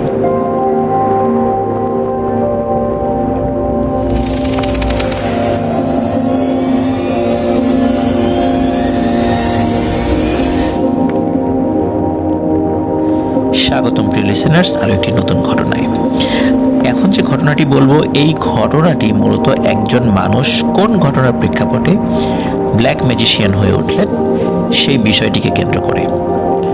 এবং যে ঘটনাটি বলবো, এই ধরনের ঘটনা আমরা অনেকেই আমরা এই ঘটনা চাই, যে এই ঘটনার মধ্য দিয়ে আমরা যেতে চাই আমাদের নিজের ইচ্ছাকে বাস্তবায়ন করার জন্য।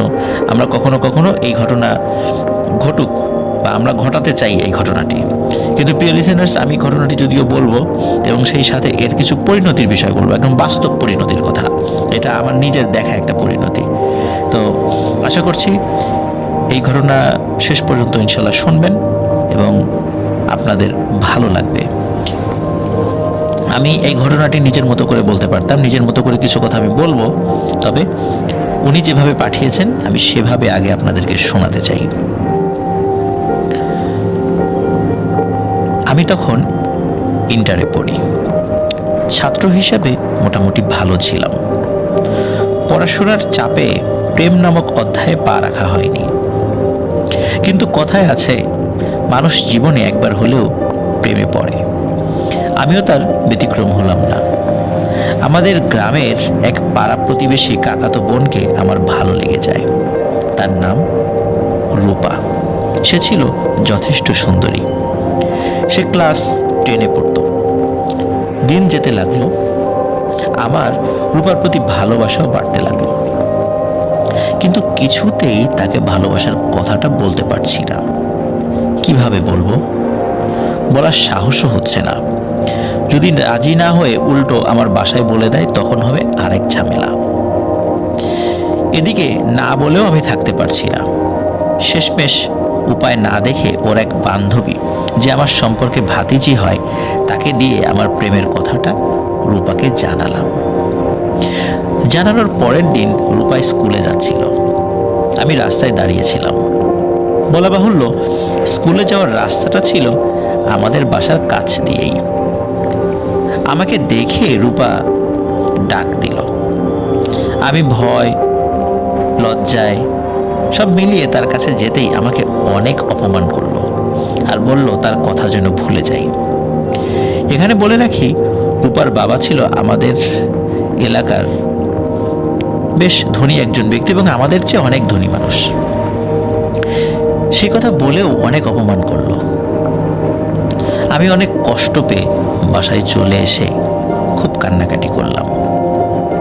লজ্জা, অপমান সবকিছু আমাকে দুমড়ে মুচড়ে দিচ্ছিল। এভাবে চলতে লাগলো কিছুদিন। আমার সবকিছু উল্টাপাল্টা হয়ে যেতে লাগলো।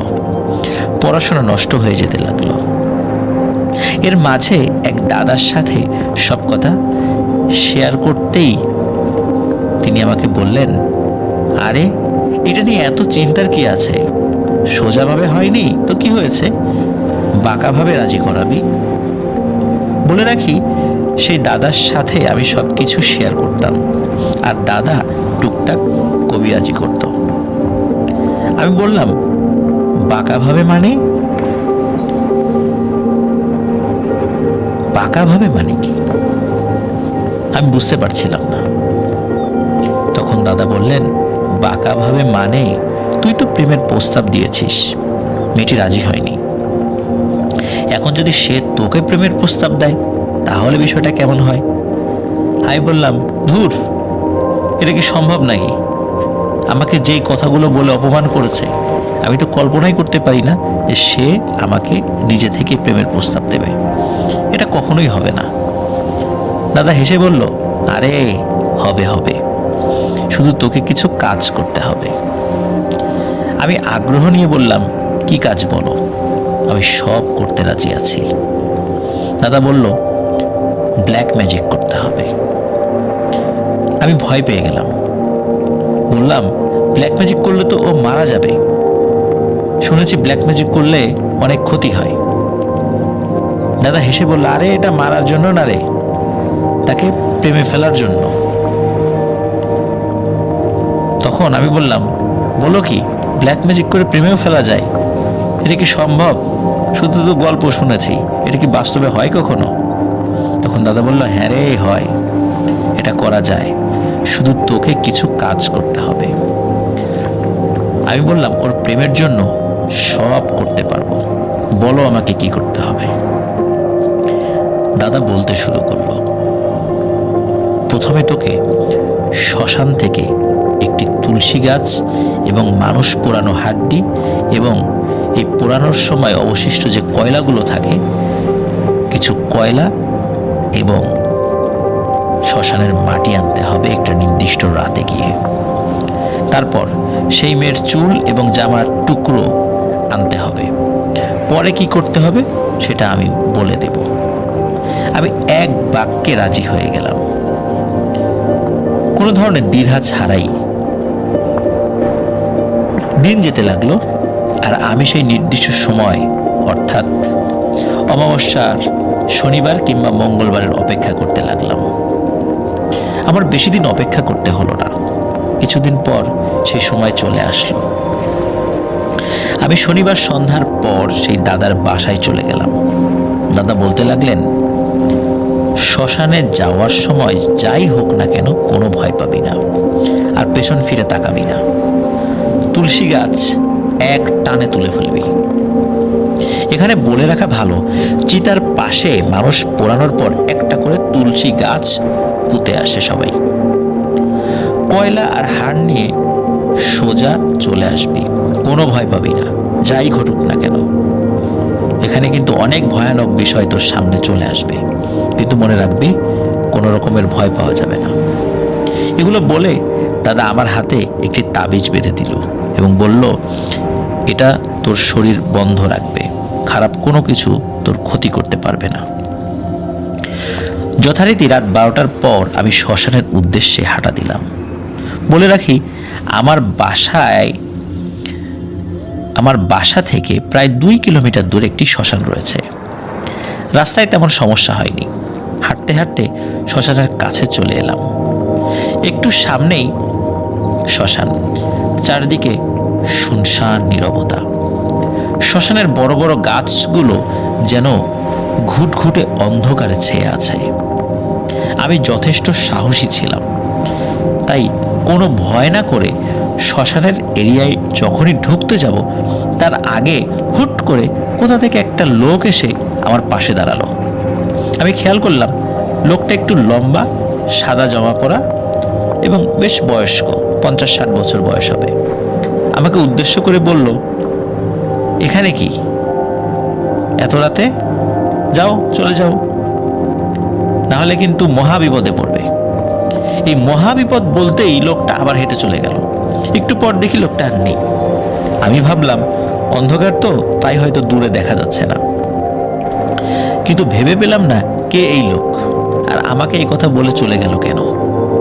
আমি সেগুলো চিন্তা বাদ দিয়ে শ্মশানের ভেতর চিতার কাছে সরাসরি চলে গেলাম। আসার সময় ছোট্ট একটা লাইট নিয়ে এসেছিলাম যেন অন্ধকারে দেখতে সমস্যা না হয়। লাইট মেরে একটু খুঁজতেই একটা তুলসী গাছ চোখে পড়ে গেল। এতক্ষণ সব স্বাভাবিক ছিল, কিন্তু যেই না তুলসী গাছ এক টানে তুলেছি অমনি চারদিক থেকে ঝড়ো বাতাস বইতে শুরু করলো। মনে হচ্ছে সবকিছু উল্টাপাল্টা হয়ে যাচ্ছে। তখন একটু ভয় পেলেও নিজেকে সামলে নিয়ে চিতা থেকে কিছু কয়লা আর হাড্ডি নিয়ে সাথে রাখা ব্যাগে করে যেই আসতে শুরু করব তখনই বিকট এক শব্দে পেছন থেকে কেউ বলে উঠল, যাস নে, ওগুলো নিয়ে যাস নে, তোর ক্ষতি হবে, তুই বাঁচবি না, অনেক ক্ষতি হবে। কিন্তু শব্দের উৎস দেখতে পেছন ফিরে তাকাতেই দেখি বিভৎস এক মূর্তির মতো কিছু একটা আমার থেকে দূরে দাঁড়িয়ে চিৎকার করছে, আর তার মুখ দিয়ে লালার মতো রক্ত গড়িয়ে পড়ছে। আমার ভেতরটা ভয়ে কেঁপে উঠল, কিন্তু নিজের উপর নিয়ন্ত্রণ রাখলাম। আমি জানি সেগুলো আমার কোনো ক্ষতি করতে পারবে না, কারণ আমার শরীর বন্ধ আছে। যখন শ্মশান থেকে বেরিয়ে আসলাম তখন একদম সব স্বাভাবিক। সারা পথে কোথাও কোনো সমস্যা হয়নি। আমি সেই জিনিসগুলো নিয়ে সোজা দাদার বাসায় চলে গেলাম। দাদাকে জিনিসগুলো দিয়ে আবার বাসায় চলে আসলাম। বাসার ফেরার পথেও কোনো সমস্যা হয়নি। এখন বাদ রইল মেয়ের চুল আর কাপড়, সেগুলোও জোগাড় করে দাদাকে দিয়েছি। প্রিয় লিসেনার্স, আপনারা ভাবতে পারেন কিভাবে করেছি সেটি। আপনাদের মনে আছে সেই ভাতিজির কথা, যাকে দিয়ে প্রেমের প্রস্তাব দিয়েছিলাম? হ্যাঁ, সেই ভাতিজি আমাকে ওই মেয়ের কাপড় আর চুল জোগাড় করে দিয়েছে। দাদা আমাকে 3 দিন পর অর্থাৎ মঙ্গলবারে ডেকে বলেছে, আজ রাতে কাজ করব, তুই মাঠে চলে আসিস, আমি ওইখানে থাকব। বলে রাখি, আমাদের বাসার পাশে একটা ফাঁকা মাঠ বা বিল আছে। যথারীতি রাতে আমি সেখানে গিয়ে দেখি দাদা সেই মাটি দিয়ে একটা পুতুল বানাচ্ছে, মানে যেই মাটিটি আমি শ্মশান থেকে নিয়ে এসেছি। আমি যেতেই দাদা বলল, আরে এতক্ষণে এসেছিস, বস, এখন তোকেই লাগবে। আমি বললাম, আমি কি করব দাদা? বলতেই দাদা বলল, তোর রক্ত লাগবে। আমি অবাক হলাম, মানে আমার রক্ত? আমার রক্ত দিয়ে কি হবে? তখন দাদা বলল, আরে ভয় পাচ্ছিস কেন, আঙ্গুল থেকে 3 ফোঁটা রক্ত নিব। বলেই একটা সূচ দিয়ে খোঁচা দিয়ে আমার আঙ্গুল থেকে 3 ফোঁটা রক্ত নিয়ে সেই পুতুলে দিয়ে দিল। সাথে মেয়ের চুল আর কাপড় পুতুলের পেটে ঢুকিয়ে দিয়ে 3টা সুই নিয়ে কি কি মন্ত্র পড়ে সুইগুলো পুতুলের 2 চোখ আর পেটে ঢুকিয়ে দিল এবং বলল, নে নে বলে আমার হাতে পুতুলটা দিয়ে দাদা বলল, এখন সোজা কবরস্থানে যাবি। কবরস্থানে গিয়ে লাশ যেভাবে শুইয়ে রাখে, অর্থাৎ উত্তর দিকে মাথা এবং দক্ষিণ দিকে পা দিয়ে, সেভাবে একটা পুরাতন কবরের উপর পুতুলটা রেখে আসবি। আমি দাদার কথা মতো পুতুলটা কবরের উপর রেখে আসলাম। কবরস্থানে যাওয়ার সময়ও কোনো সমস্যা হয়নি, একদম স্বাভাবিক। তো পুতুলটা আমি রেখে আসি, কিন্তু এর পরদিন আমার প্রচুর জ্বর আসে, যা আমাকে অনেকদিন ভুগিয়েছে। কোনো ডাক্তারের ট্রিটমেন্টে কাজ হয়নি। পরে দাদা বুঝতে পেরে ঝাড়ফুঁকের মাধ্যমে আমাকে আল্লাহর রহমতে সুস্থ করে তোলে। যাই হোক, এর ঠিক 7 দিন পর ঘটে সম্পূর্ণ অবিশ্বাস্য একটি ঘটনা। রূপা আমাকে জানায় সেও আমাকে ভালোবাসে। প্রিয় লিসেনার্স, বিশ্বাস করুন, আমি নিজেকে বিশ্বাস করতে পারিনি যে রূপা আমাকে ভালোবাসে, এই কথাটা সে নিজের মুখে বলছে। কিছুদিন এভাবে যাবার পর রূপার পাগলামি বেড়েই যাচ্ছে। আমাকে ছাড়া সে কিছুই বুঝছে না, পড়াশোনা করছে না, সবসময় আমার কথা বলে এবং হুটহাট দেখা করতে চায়, যা ওর পরিবারও বুঝতে পারে।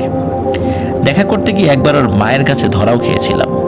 এভাবে প্রায় 6 মাস চলার পর হুট করে রূপা আর আমাকে দেখতে পারে না, আমার সাথে কথাও বলে না।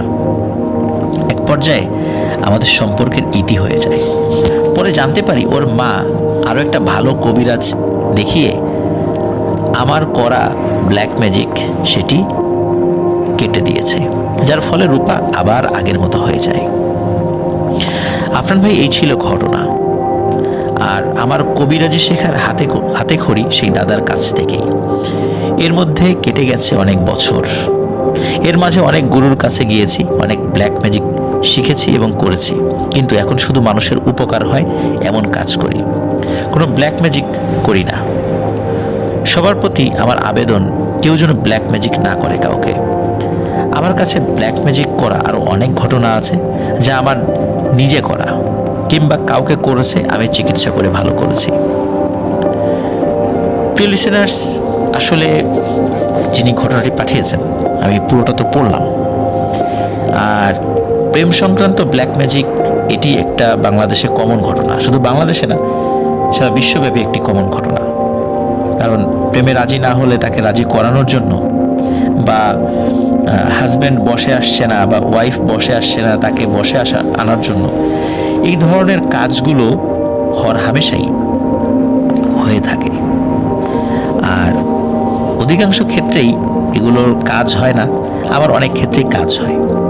কিন্তু এখানে যে বিষয়টি আমি শুরুতে বলেছিলাম যে আপনাদেরকে আমি একটা বিষয় বলবো, সেটি হচ্ছে যে আমার খুব কাছের এক বন্ধু, আমি নাম বলবো না, তো সে কোনো ধরনের ব্ল্যাক ম্যাজিক ছাড়াই একটা মেয়েকে ভালোবেসে বিয়ে করেছিল। কিন্তু সমস্যা দেখা গেল যে ওই মেয়ের পরিবার অপেক্ষাকৃত ধনী, কিন্তু ওই মেয়ে কিছুতেই তার নিজের পরিবারের কাছে ফেরত আসবে না, মানে তার হাজব্যান্ডের সাথে সে থাকবে। এখন তারা যখন সব চেষ্টা করে ব্যর্থ হলো, তখন তারা ফরিদপুরের এক ব্ল্যাক ম্যাজিশিয়ানের সাথে যোগাযোগ করলো এবং সেখানে চুক্তির মাধ্যমে অনেক টাকার বিনিময়ে নিজের মেয়ের উপরে ব্ল্যাক ম্যাজিক করে ওই মেয়ের হাজব্যান্ডের কাছ থেকে ছাড়িয়ে এনে নিজের কাছে নিয়ে আসার চেষ্টা করে, মানে নিজেদের আবার বাবা মার কাছে নিয়ে আসার চেষ্টা করে। এবং এর মাঝখানে ঘটে অনেক ঘটনা, সেগুলো আমি বলতে চাচ্ছি না। কিন্তু এর ফলশ্রুতিতে যেটি হয়, তারা সফলও হয়, মেয়ে চলে যায়, তাদের সাথে ছাড়াছাড়ি হয়ে যায়, মানে ডিভোর্স হয়ে যায়।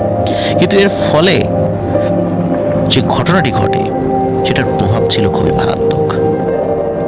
ওই মেয়ের কিছু মানসিক সমস্যা দেখা দেয়, যেটা এখনো রয়েছে, এবং সে শারীরিকভাবে অসুস্থ। তো প্রিয় লিসেনার্স, আমি এই যে বিষয়টা বললাম মাত্র আমার নিজের দেখা, এখানে কিন্তু অনেক ব্যাপার রয়েছে, কিন্তু সঙ্গত কারণে আমি বিষয়টি ডিটেলসে বললাম না। কিন্তু এই বলা থেকে মানে যতটুকু আপনাদের কাছে মেসেজ দেওয়ার মানে উদ্দেশ্য ছিল, যে মেসেজটা আপনাদের কাছে পৌঁছাতে চাচ্ছি, সেটি হচ্ছে যে দেখুন, পিতামাতা তার নিজের মেয়ের উপর ব্ল্যাক ম্যাজিক করেছে নিজের মেয়ের ক্ষতির জন্য নয়, ভালোর জন্য, যেন চলে আসে। তো তাদের দৃষ্টিতে সেটা ভালো ছিল, আদতে সেটা ভালো ছিল কিনা, কারণ হাজব্যান্ড ওয়াইফের সম্পর্ক একটা পবিত্র সম্পর্ক, সেখান থেকে মানে কাটিয়ে নিয়ে আসা এটা মোটেও একটা ভালো সিদ্ধান্ত ছিল না। যাই হোক, তারা সেটা করেছে, এখন করার পর চলেও এসেছে। কিন্তু ওই যে ব্ল্যাক ম্যাজিক করেছিল, এই করার পর তার শারীরিক যে সমস্যাগুলো হয়েছে এবং মানসিক সমস্যাগুলো হয়েছে, এটি কিন্তু এখন লক্ষ লক্ষ টাকা খরচ হচ্ছে তার পেছনে, কিন্তু এই বিষয়গুলো থেকে সে পরিপূর্ণভাবে বের হয়ে আসতে পারছে না। এবং আমার ধারণা এই মেয়ে আর কখনো সুস্থ হবে না, যদি না আল্লাহ তাকে মানে তার বিশেষ অনুগ্রহ দিয়ে তাকে সুস্থ করেন। তাছাড়া কোনো মেডিকেল ট্রিটমেন্ট হোক বা কবিরাজি ট্রিটমেন্ট হোক, আর এর সুস্থ হওয়ার কোনো সম্ভাবনা নেই। কারণ হচ্ছে ব্ল্যাক ম্যাজিকের ফলে যে স্থায়ী ক্ষতিগুলো হয়, এই ক্ষতিগুলো থেকে আসলে আর কোনো দিনই মানে তার জীবদ্দশায় রিকভার করা সম্ভব হয় না বললেই চলে। খুব রেয়ার কেস যে এটা রিকভার করা যায়। লিসেনার্স, যদি কেউ ওপেন হার্ট সার্জারির অপারেশন করে, মনে করুন কারো কোনো গুরুতর অসুখ হয়েছে, হার্টে ব্লক হয়েছে বা বিভিন্ন কোনো বিষয় হয়েছে, তো ওপেন হার্ট সার্জারি করার পর তিনি কি আবার সুস্থ, হয়তো বা সেই রোগ থেকে তিনি নিষ্কৃতি পেয়েছেন, কিন্তু তিনি কি আবার সুস্থ স্বাভাবিকভাবে তার লাইফ লিড করতে পারেন? তাকে সবসময় একটা নিয়মের মধ্যে দিয়ে যেতে হয়। আবার আগের মতো তিনি সবসময় চলতে ফিরতে পারেন না, বা চলতে ফিরতে পারলেও তাকে অনেক কিছু কন্ট্রোল করে চলতে ফিরতে হয়। তাহলে খেয়াল করুন যে অপারেশন করার আগে ওনার একটা অসুস্থতা ছিল, সেটা নাই, কিন্তু অপারেশন করার পরে ওনার এমন কিছু সমস্যা দেখা দিয়েছে, উনি যতদিন জীবিত থাকবেন সেটা ওনাকে কন্ট্রোল করে যেতেই হবে। ঠিক ব্ল্যাক ম্যাজিকটাও তেমন, যদি আপনি ভালোর উদ্দেশ্যও করেন হয়তো সেই সমস্যাটা সলভ হবে, কিন্তু ব্ল্যাক ম্যাজিকের ফলে যে সমস্যাটার সৃষ্টি হবে সেটা কিন্তু আর কখনোই আপনার জীবদ্দশায় এটা যাবে না। এই জন্য আমরা কিন্তু অনেক সময় মানে এই ব্ল্যাক ম্যাজিকের চিন্তা করি, ব্ল্যাক ম্যাজিক শুধু কবিরাজ দিয়ে করায় তা কিন্তু না, এটা আমাদের একটা ভুল ধারণা। শুধু কবিরাজরা যে ব্ল্যাক ম্যাজিক করবে বিষয়টা এরকম না। অনেক সময় যে হুজুরদের কাছে আমরা যাই, হুজুরা যে তাবিজ লেখে, এই তাবিজগুলোও কিন্তু একটা ওয়ান কাইন্ড অফ ব্ল্যাক ম্যাজিকের পর্যায়ে পড়ে যেতে পারে। সবসময় যে পড়বে তা না, কিন্তু পড়ে যেতে পারে, হয়তো তাদের নিজের অজান্তেই তারা ব্ল্যাক ম্যাজিক করে ফেলছে। আমরা খালি চিন্তা করি ওই শ্মশানের মাটি আনা, হাড় আনা, এটা সেটা দিয়ে করলেই, কয়লা দিয়ে করলেই ব্ল্যাক ম্যাজিক হয় না। ব্ল্যাক ম্যাজিক তাবিজ দিয়েও করা যায়। ব্ল্যাক ম্যাজিকের শত শত ধরন রয়েছে, এই জন্য সাবধান। আপনি যে হুজুরের কাছে যাচ্ছেন, সেই হুজুর যে তাবিজটা দিচ্ছে সেটাও ব্ল্যাক ম্যাজিক হতে পারে, এটা আপনি নিজেও বুঝতে পারছেন না। এমনকি ওই হুজুর নিজেও বুঝতে নাও পারে, হতে পারে সেই বিষয়ে তিনিও ওয়াকিবহাল নন। এই জন্য বি কেয়ারফুল। আমরা এগুলো থেকে দূরে থাকবো। আমরা যদি বিশ্বাস করি তকদির ভালো এবং মন্দ আল্লাহ তাআলার তরফ থেকেই আসে, তাহলে আমরা আমাদের ভাগ্যে যেটা হয়েছে সেটাকে মেনে নিতে হবে। আর যদি সত্যি কেউ ব্ল্যাক ম্যাজিক করেও থাকে, পরীক্ষা নিরীক্ষা করে যদি সেটা প্রমাণিত হয়, তাহলে শরিয়া সম্মতভাবে রুকিয়া করে এই ব্ল্যাক ম্যাজিক থেকে ওই রুগীকে বের করে আনতে হবে। ব্ল্যাক ম্যাজিকে আক্রান্ত ব্যক্তিকে শরিয়া সম্মতভাবে চিকিৎসার নাম হচ্ছে রুকিয়া, এই রুকিয়া করতে হবে। যারা শরিয়া সম্মতভাবে রুকিয়া করেন তাদের কাছে গিয়ে ট্রিটমেন্ট নেওয়া জায়েজ আছে। প্রিয় লিসেনার্স, আশা করছি এই ঘটনা আমাদের জন্য একটা শিক্ষামূলক ঘটনা ছিল। আপনাদের সকলের কাছে এটি ভালো লেগেছে এবং যিনি পাঠিয়েছেন রাসেল ভাই, ওনাকেও ধন্যবাদ। ওনার ঘটনাটা আমাদেরকে পাঠিয়েছেন এবং আশা করছি ওনার কাছ থেকে আমরা ব্ল্যাক ম্যাজিক রিলেটেড আরও ঘটনা পাবো, কারণ অনেকেই ব্ল্যাক ম্যাজিক রিলেটেড ঘটনা শুনতে চান।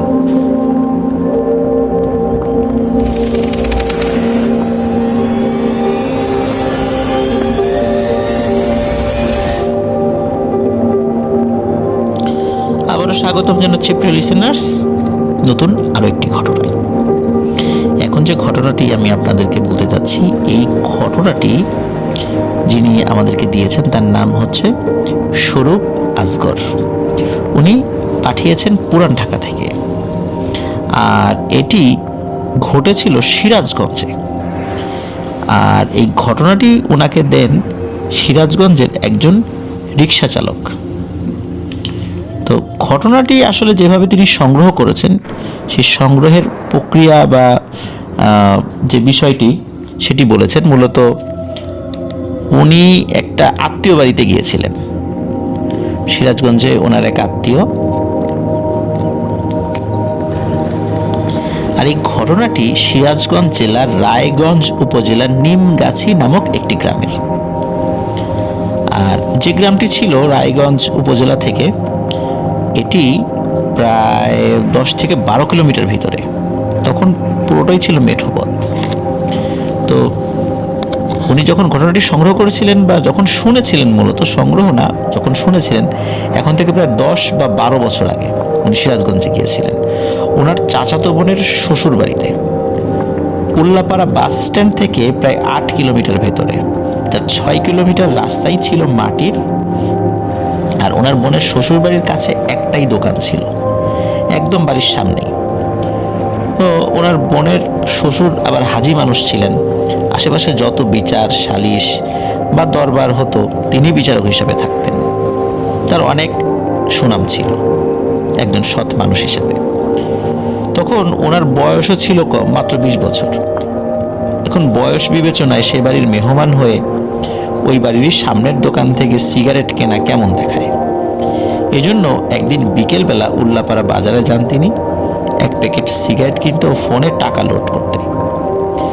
বাজার ঘুরে ফিরে দেখতে দেখতে বেশ সময় কেটে যায়। ফিরতে ফিরতে সন্ধ্যা পার হয়ে যায়। উনি একাই ছিলেন, মাটির রাস্তা, তাই কোনো রিক্সাই যেতে রাজি হচ্ছিল না। ভাগ্যক্রমে একজনকে তিনি রাজি করান, বেশ বেশি ভাড়ার বিনিময়ে। সেই রিক্সা চালক লোকটি মোটামুটি তাকে গল্পে গল্পে একটি ঘটনা শেয়ার করেছিলেন। আর এই ঘটনাটি যার সঙ্গে ঘটেছিল, এই রিক্সা চালক যে বারেক, সেই বারেক সাহেবের দাদার সুমন্দির সাথে। এবং উনি বলেছিলেন এটা নাকি একদম সত্যি একটি ঘটনা। ওনারও বিশ্বাস হয়েছিল। প্রিয় লিসেনার্স, আপনাদেরও বিশ্বাস হবে কি হবে না, আর বিশ্বাস করা বা না করা সেটা আপনাদের একান্তই ব্যক্তিগত ব্যাপার। তবে আমরা সত্য ঘটনা প্রকাশ করার চেষ্টা করি আর কি। তো যাই হোক, ঘটনাটির সময়কাল আনুমানিক 100 বছর আগে। ঘটনাটি যার সাথে ঘটেছিল তার নাম ছিল খেদাই। সে খুবই আর্থিকভাবে অসচ্ছল ছিল। উনি বেশি ইনকামের কথা চিন্তা করে অনেক রাত পর্যন্ত ভ্যান চালাতেন। ভ্যান বা এই টাইপের গাড়িগুলো ওই সময়ে যেগুলো থাকতো আর কি। একদিন রাতে সে তার গাড়ি নিয়ে অনেকক্ষণ দাঁড়িয়েছিলেন, কোনো ভাড়াই পাচ্ছিলেন না। এদিকে পকেটে টাকা নেই, বাড়িতে তার সন্তান স্ত্রী না খেয়ে আছে। সে যদি কিছু কিনতে না পারে তাহলে খালি হাতে বাড়িতে গিয়ে স্ত্রী এবং সন্তানদের এভাবে ক্ষুধার্ত মুখ দেখতে কোন বাবার ভালো লাগে? এই কারণে উনি অপেক্ষা করতে করতে করতে করতে রাত 1টা বেজে যায়। আর ওই সময়ের রাত 1টা মানে নিশ্চয়ই বুঝতে পারছেন রাস্তায় একটা বিড়ালও দেখা যায় না। কিন্তু তারপরও ওনার মন খুবই খারাপ ছিল যে উনি খালি হাতে কিভাবে বাড়িতে যাবেন, এর থেকে রাতটা এখানেই কাটিয়ে দিক, এই চিন্তা করেছিলেন। তো এইভাবে ভাবছেন তিনি, হুট করে কোত্থেকে একজন মৌলানা টাইপের সাদা আলখেল্লা পরা, সাদা বড় বড় দাড়ি, মাথায় সাদা পাগড়ি বাঁধা একজন মানুষ এলেন। লোকটার গা থেকে মেশকো আম্বারের মতো খুশবুস বের হচ্ছিল এবং এমন সুঘ্রাণ বের হচ্ছিল যে চারদিকে সেই ঘ্রাণে মুখরিত হয়ে যাবার মতো অবস্থা। লোকটি এসে তাকে বলে, চলুন। খেদাই জিজ্ঞেস করলেন, কোথায় যাব? লোকটি বলল, নিমগাছি বাজারের পাশেই। খেদাই বলল, চলুন। অদ্ভুত ব্যাপার হলো, লোকটির সাথে সাথে রিক্সাতে উঠে বসেন এবং বসার সাথে সাথে মানে খেদাই লক্ষ্য করেন যে কোনো মানুষ রিক্সাতে মানে বসার সময় বা নিচ থেকে যখন ওঠে তখন কিন্তু রিক্সা হালকা ঝাঁকুনি দেয় এবং গাড়িটা ভার হয়ে যায়। আর খেদাই খেয়াল করলেন লোকটি রিক্সায় বসার সময় একটুও ঝাঁকি লাগলো না এবং রিক্সাটা যতটা ভারী হওয়ার কথা তার ঠিক উল্টোটা হয়েছে। তার মানে রিক্সায় নর্মালি যতটুকু ভারী তার কাছে মনে হয় চালানোর সময়, খুবই হালকা মনে হয়ে গেছে তখন তার কাছে। মানে মনেই হচ্ছে না যে সে রিক্সা চালাচ্ছে এবং ওই মানুষ যে একজন বসে আছে সেটিও মনে হচ্ছিল না। তো যাই হোক, সে স্বাভাবিকভাবেই রিক্সা চালাচ্ছিল এবং রিক্সাটা বেশ হালকা মনে হয় বেশ দ্রুত গতিতেই রিক্সা সে চালাতে পারছিল। নিমগাছি গ্রামে প্রবেশের 30 মিনিট আগে একটি বিশাল পুরনো স্থানীয় একটি মুসলিম কবরস্থান রয়েছে। রিক্সা চালাতে চালাতে সেই কবরস্থানের সামনে যেতেই ওই মৌলানা টাইপের লোকটি ভারী গলায় বলে উঠল, রিক্সা থামান। আসলে রিক্সা বলছি বারবার, আমাকে রিক্সা লিখে পাঠিয়েছে, কিন্তু আমার মনে হয় এটা রিক্সা ছিল না, একটা ভ্যান জাতীয় কিছু ছিল আর কি। তো যাই হোক, সে বলল গাড়ি থামান। সেও কোনো চিন্তা না করে সাথে সাথে গাড়ি থামিয়ে ফেলেন। লোকটি কোনো কিছু না বলে হনহন করে কবরস্থানের ভেতর প্রবেশ করেন এবং প্রায় 20 মিনিটের মতো সময় পার হয়ে যায়।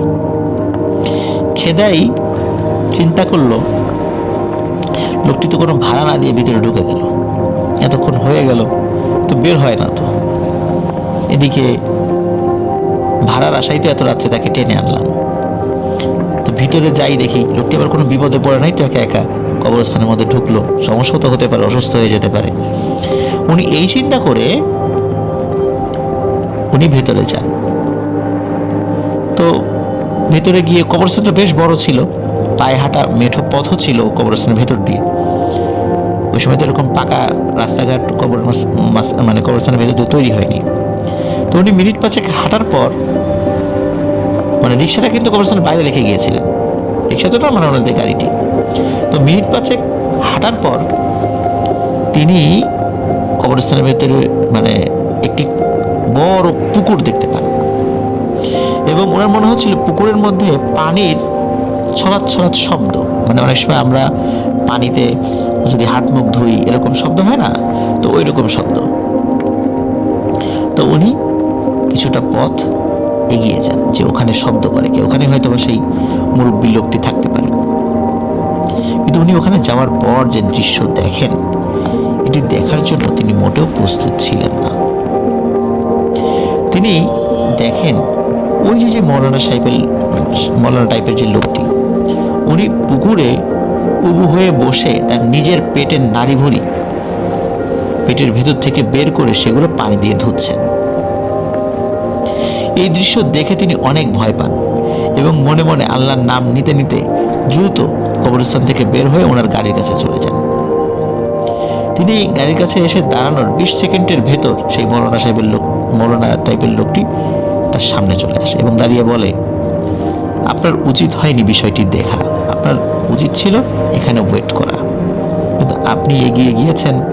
বিষয়টি যেহেতু দেখেই ফেলেছেন, সব কিছু দুঃস্বপ্ন ভাবুন এবং ভুলে যান। আর এই বিষয়টি কখনোই কাউকে বলবেন না।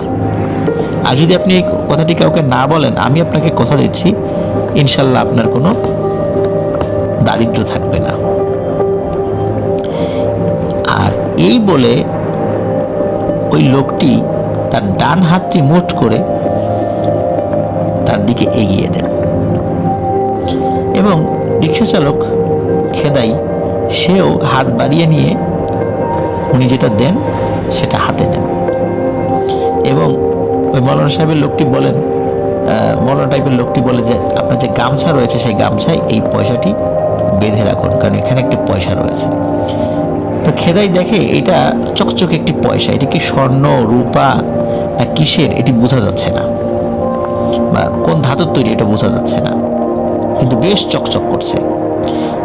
তো খেদাই সে তার গামছার এক পাশে খুব ভালো করে গিট দিয়ে রেখে দিল এবং এত টাইট করে গিট দিয়েছিল যে ওই পয়সাটির সাথে গামছার দুই পাশ লেপ্টে ছিল, মানে বাহির থেকেও বোঝা যায় যে ভেতরে একটি পয়সা রয়েছে, চকচক করছে। তো অদ্ভুত ব্যাপার এবং ভয়ঙ্কর ব্যাপার হলো, পয়সাটি ওই গামছায় গিট দেওয়ার সাথে সাথে মৌলানা টাইপের ওই লোকটি সাথে সাথে পানির মতো তরল হয়ে রাস্তার উপর পড়ে যান এবং মাটির উপর দিয়ে গড়িয়ে গড়িয়ে কবরস্থানের ভেতরে চলে যায়। এই দৃশ্য দেখে খেদাই খুবই ভয় পান। ভয় পেলেও মনকে সান্ত্বনা দিতে থাকে এবং এই বলে সান্ত্বনা দিতে থাকে যে এতে তার উন্নতি হবে, যেহেতু লোকটি পয়সা দিয়ে গেছে। কিন্তু কিভাবে উন্নতি হবে এই বিষয়ে উনি কিছু বলেননি। যাই হোক, নিজের ভয়কে জয় করে গাড়ি নিয়ে রাতের বেলা তার বাড়িতে চলে আসে। বাড়িতে এসে দেখে তার স্ত্রী সন্তানেরা ক্ষুধায় না খেয়েই ঘুমিয়ে পড়েছে। যাই হোক, তার স্ত্রী তার ঘরের দরজা খুলে দেয় এবং অভুক্ত অবস্থায় উনিও শুয়ে পড়েন। যাই হোক, পর থেকে মানে এর পরের দিন থেকে সবকিছু স্বাভাবিকই ছিল, মোটামুটি কামাই রোজগার টুকটাক ভালোই হচ্ছিল। কিন্তু এই যেই ঘটনাটা, এই ঘটনাটা মানে তার মধ্যে চেপে রাখার কারণে খুবই মানে অস্থিরতায় সে ভুগতে থাকেন। সে নর্মালি আসলে পেটে কথা খুব কম রাখতে পারতেন, মানে গোপন কথা খুব কম রাখতে পারতেন, এই কারণে তার মধ্যে খুব অস্থিরতা দেখা দেয় এবং এই অস্থিরতায় সে এই শীতের দিনেও শুধু শুধু ঘামতো। যখন ঘটনা ঘটেছিল ওই সময় শীতকাল ছিল এবং এই পয়সাটি যখন সে তার কাছে রাখা শুরু করে, গামছাটা বিশেষ করে কোথাও মানে সে রাখতো না, সবসময় নিজের কাছে রাখতো। এই গামছাটি যখন সে তার কাছে রাখতো তখন এই শীতের মধ্যেও তার শরীর মানে ওই গ্রীষ্মকালে আমরা যেভাবে ঘামি ওইভাবে ঘামতো এবং বিভিন্ন কারণে মানে ওই দিন থেকেই মূলত ভালো করে খেতে পারতেন না, ঘুমাতে পারতেন না। আর ওই গামছাটা যেহেতু সবসময় কাছে রাখতেন, নিজের মধ্যে প্রচণ্ড অস্থিরতা কাজ করতো। তো বিভিন্ন কারণে দেখা যাচ্ছে যে তার শরীর খারাপ হয়ে যাচ্ছিল। এই কারণে কয়েকদিন রিক্সা নিয়েও বাড়ি থেকে বের হচ্ছিলেন না এবং কিছু সময় পর পর এই শীতের মধ্যেও তিনি পুকুরের ঠান্ডা পানিতে গোসল করতেন এবং কাঁধের যে গামছাটা সেটিও ধুয়ে দিতেন এবং রাতের বেলাও ঘুমোতে যাওয়ার সময় বালিশের কাছে গামছাটি কাছে রাখতেন। এখন এইভাবে কিছুদিন যাওয়ার পর তার স্ত্রী কিন্তু সন্দেহ করে যে বিষয়টা কি। এক রাতে খুব ভালো করে ধরে তাকে, যে কি ব্যাপার, তুমি কাজে যাচ্ছ না, বুঝলাম যে শারীরিক সমস্যা হয়েছে, কিন্তু এই যে তুমি এইভাবে ঘামছো, শীতকালেও ঠান্ডা পানিতে গোসল করতেছো, আবারও ঘামে যাচ্ছ, আবার তুমি যে গামছা, এই গামছার মধ্যে আছেটা কি, আর কেনই বা এটা সবসময় নিজের কাছে রাখো?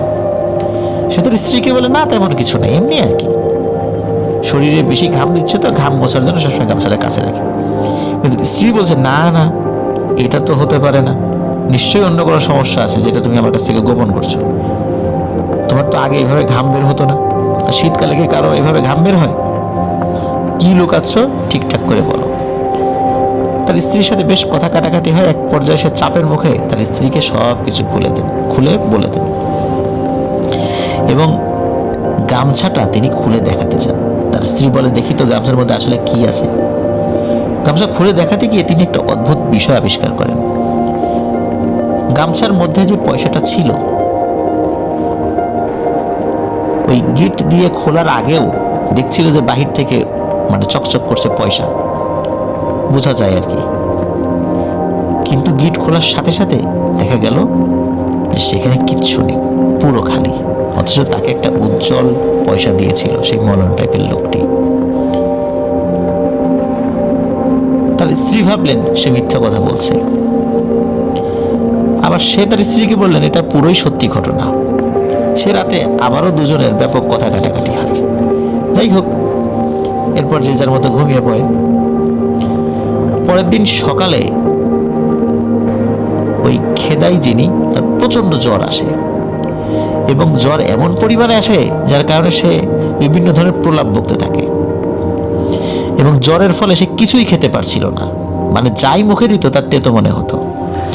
এবং যখনই সে ঘুমাতো, দিনে হোক রাতে হোক, ভয়ঙ্কর ভয়ঙ্কর স্বপ্ন দেখত। তো ওই রাতেই বা তার পরবর্তী কোনো রাতে সেই মৌলানা সাহেবকে তিনি স্বপ্নে দেখেন। সেই মৌলানা সাহেব স্বপ্নের মধ্যে বলেন যে আপনাকে তো শুধু একটি কথাই গোপন রাখতে বলেছিলাম, কিন্তু আপনি তো সেই কথাটি গোপন রাখতে পারলেন না, আপনি কথার বরখেলাপ করলেন। আমি তো আপনার ভালোই চেয়েছিলাম, আমি তো আপনার চাইলে ক্ষতি করতে পারতাম, আমি কি আপনার কোনো ক্ষতি করেছি? কিন্তু আপনার কারণে আমার ক্ষতি হবে, আপনি কাজটি ঠিক করেননি।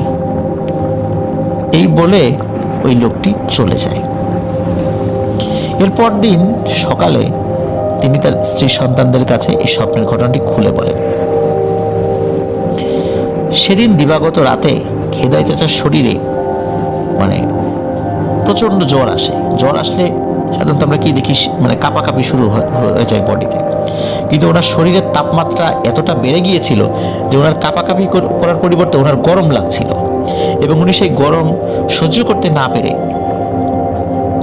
ঠান্ডা পানিতে, মানে তো তখন তো শীতকালই ছিল, এটা তো অল্প কিছুদিনের মধ্যে ঘটনাটা ঘটে গেছে আর কি, তো যে বেশি দিন গিয়েছে তা না। তো উনি পুকুরের ঠান্ডা পানিতে দৌড়ে গিয়ে ঝাঁপ দেন। তো ওনার এভাবে ঝাঁপ দেওয়ার দেখে ওনার স্ত্রী এবং তার 15 কি 17 বছর বয়সী একটি ছেলে ছিল, সেও তার পিছনে পিছনে গিয়ে পুকুরে ঝাঁপ দেয় তাকে তোলার জন্য। তারা দুজন মিলে খেদাই চাচাকে পুকুর থেকে উপরে তুলে এনে শুইয়ে দেয়। তারা বুঝতে পারেন যে তিনি আর জীবিত নেই, তিনি মারা গেছেন। এটি ছিল ঘটনা। প্রিয় লিসেনার্স, এই ঘটনাটি যেহেতু খুবই প্রচলিত একটি ঘটনা সিরাজগঞ্জের, আমার ধারণা এই ঘটনাটি আপনারা অনেকেই অন্য কোনো না কোনোভাবে শুনে থাকলেও থাকতে পারেন, আমি নিশ্চিত নই। তবে প্রচলিত ঘটনা দেখা যাচ্ছে যে অনেক মানুষ জানে, তো দেখা গেল ওই এলাকার কেউ ওই ঘটনাটি অন্য কোনো স্টেশনে শেয়ার করতে পারে, এটা হতেই পারে। প্রচলিত ঘটনার বেলায় এই ধরনের বিষয়গুলো আমরা সাধারণত খেয়াল করি, কারণ একই ঘটনা যদি 1000 মানুষ জানে, 1000 মানুষের মধ্যে কেউ না কেউ তো বিভিন্ন রেডিও স্টেশনে বিভিন্ন শো শোনে, সুতরাং সেই ঘটনাটি তারাও সেখানে পাঠাতে পারে। তো এটি ছিল ঘটনা। প্রিয় লিসেনার্স, আশা করছি ঘটনাটি আপনাদের ভালো লেগেছে। আর এই ঘটনা থেকে কিন্তু আমরা একটা জিনিস আবারও আপনাদেরকে মনে করিয়ে দিতে চাই, সেটি হচ্ছে কেউ কোনো কথা যদি কেউ গোপন রাখতে বলে, এটা কিন্তু একটা আমানত। এটা মানুষ হোক জিন হোক যেটাই হোক, এই আমানতের খেয়ানত করা যাবে না। আর জিনদের বেলায় হলে সেটা তো আরো ভয়ানক ব্যাপার হয়। মানুষের কোনো কথা, গোপন কথা যদি আমরা কাউকে বলে দিই, সেই মানুষ ক্ষিপ্ত হয়ে আমাদেরকে মারতে আসে বা চিরতরে শত্রু হয়ে যায়। কারণ সেই গোপন কথা বলার মাধ্যম দিয়ে সেই মানুষ সামাজিকভাবে হেয় প্রতিপন্ন হতে পারে বা তার ক্ষতি হতে পারে। জিনদের বেলাও তো সেটা হতে পারে বা হওয়াটাই স্বাভাবিক। হয়তোবা তাদের ওই ক্ষতির বিষয়টা আমাদের সামনে দৃষ্টিগোচর হয় না। আর যখন তাদের ক্ষতি হয়ে যায় তখন তারাও তো আমাদের ক্ষতি করার চেষ্টা করবে। এই কারণে আমরা এই বিষয়গুলো সম্পর্কে অত্যন্ত সচেতন থাকার চেষ্টা করব।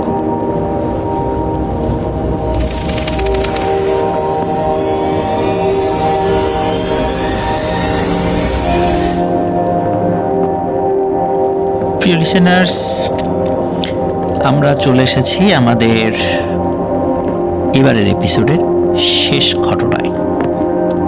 আর এখন যে ঘটনাটি আমি আপনাদেরকে শোনাতে যাচ্ছি, এই ঘটনাটি আমাদেরকে পাঠিয়েছেন ঢাকা জেলার নবাবগঞ্জ থানার চুরাইন থেকে মোহাম্মদ রনি আহমেদ। প্রিয় লিসেনার্স, নবাবগঞ্জে আমি নিজেও ছিলাম। আমি ঢাকার মূলত দুটো নবাবগঞ্জের সাথে আমি পরিচিত। এক হচ্ছে নবাবগঞ্জ উপজেলা বা থানা যেটা, আর হচ্ছে আজিমপুরের পাশে যে নবাবগঞ্জ রয়েছে সেটা। মজার বিষয়, আমি দুটো নবাবগঞ্জেই ছিলাম। আমি যখন ওই নবাবগঞ্জ উপজেলায় ছিলাম তখন আমার বোনের হাজবেন্ড নবাবগঞ্জ থানার পুলিশ অফিসার ছিলেন। এই কারণে আমি নবাবগঞ্জ থানা কোয়ার্টারে থেকে প্রায় বছরখানেক বিশ্ববিদ্যালয়ে আসা যাওয়া করেছি। 2013 সাল পর্যন্ত আমি নবাবগঞ্জে ছিলাম এবং কাকতালীয়ভাবে ওই নবাবগঞ্জ থেকে আমি আবার ঢাকার এই আজিমপুরের পাশে যে নবাবগঞ্জ সেখানে চলে আসি এবং এই নবাবগঞ্জে আমি 2020 সালের সেপ্টেম্বর মাস পর্যন্ত ছিলাম। তখন আমার যখন পোস্টিং হয়ে যায় 2020 সালে, তখন আমি সুনামগঞ্জ চলে আসি। তো যাই হোক প্রিয় লিসেনার্স, এখন যে বিষয়টি উনি আমাদেরকে পাঠিয়েছেন আমরা সেই ঘটনাটি আপনাদেরকে শোনাতে চাই। এই ঘটনাটি মূলত নবাবগঞ্জ থানার পাশের আরেকটি থানা বা পাশের একটি উপজেলা দোহার। আপনারা দোহার নাম অবশ্যই শুনেছেন। তো এটি মূলত দোহারের একটি ঘটনা। আর মানুষের জীবনে এমন কিছু ঘটনা ঘটে যার জন্য মানুষ কখনোই প্রস্তুত থাকে না এবং সেটি কল্পনাও করে না। কার জীবনে কখন কি ঘটবে সেটা কেউই বলতে পারবে না। আর যে ঘটনাটি মূলত আমরা পেয়েছি এবং এই রনি আহমেদ ভাইয়ের নানুর কাছ থেকে তিনি শুনেছেন, আর এই ঘটনাটি ঘটেছিল ওনার নানুর বড় ভাইয়ের সাথে। আর বলে রাখা ভালো, ওনার নানু বাড়ি ঢাকা জেলার দোহারে। আর দোহারে একটি স্থানে ঘটনাটি ঘটে, সঙ্গত কারণে কিছু সমস্যার জন্য সেই জায়গাটার নাম উল্লেখ করেননি। আর ওনার নানুর ভাইয়ের নাম হচ্ছে নুরুল মিয়া। আর উনি ছিলেন প্রচণ্ড সাহসী, যার কারণে ভয় নামটা আসলে তার সাথে মানানসই হয় না। আর ঘটনাটি যখন ঘটেছিল তখন সাল ছিল 1986 থেকে 88 সালের মধ্যে কোনো একটি সময়। একদিন নুরুল মিয়ার কাছে খবর আসে তার বড় বোন অসুস্থ, আর এই কারণে তাকে দেখার জন্য নুরুল মিয়া তার বাসায় যায়। বোনের বাসাটা ছিল পাশের গ্রামে। তখন তো গাড়ির এমন ব্যবস্থা ছিল না, তাই হেঁটে পাড়ি দিতে হয় পথ। অনেক সময় বোনের সাথে গল্প করেন, বোনও ভাইকে কাছে পেয়ে অনেক কথাবার্তা বলেন। তো নুরুল মিয়া খেয়ালই করেননি যে রাত এত হয়ে গেছে। তো রাতের বেলা খাবার দাবার খেয়ে নুরুল মিয়া চলে আসতে চান, কিন্তু তার বোন খুব রিকোয়েস্ট করে যে রাত্রে যাওয়ার দরকার নেই, কারণ ওই রাত্রে আবার বৃষ্টি হচ্ছিল, গুড়ি গুড়ি বৃষ্টি পড়ছিল, আকাশে মেঘ ছিল, বিজলি চমকাচ্ছিল, যার কারণে ওনার বোন বলে যে যাওয়ার দরকার নেই। কিন্তু নুরুল মিয়া বলেন যে পরদিন সকালে ওনার জরুরি একটা কাজ আছে। তখন ওনার বোন বলেন তাহলে এখান থেকে সেই কাজে চলে যাও। তখন বলে যে না, কিছু জিনিসপত্র আছে বাসার থেকে নিয়ে তারপরে কাজে যেতে হবে, রাত্রে আমাকে বাসায় যেতেই হবে। তো অনেক বলার পরেও যখন তিনি থাকতে রাজি হন না, তখন কি আর করা, ওনার বোন তাকে বিদায় দেন। ওনার হাতে তো টর্চ লাইট ছিল, যার কারণে অন্ধকারে মানে বাড়ি ফেরা তার খুব একটা সমস্যা হওয়ার কথা নয়। আর বললাম তো যে সেই রাতে কিন্তু আকাশ ছিল কালো মেঘে ঢাকা, বিন্দু বিন্দু বৃষ্টি হচ্ছিল, আর কেমন যেন স্বাভাবিক অবস্থা থেকেও আরো বেশি নীরব পরিবেশ চারদিকে ছড়িয়েছিল।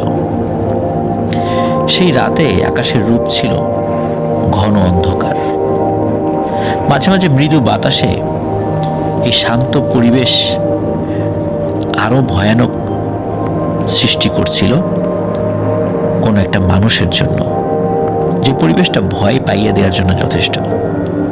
তো নুরুল মিয়া তার নিজের গ্রাম, নিজের মতো করে গ্রাম্য পথ দিয়ে একা একা হেঁটে হেঁটে যাচ্ছিল।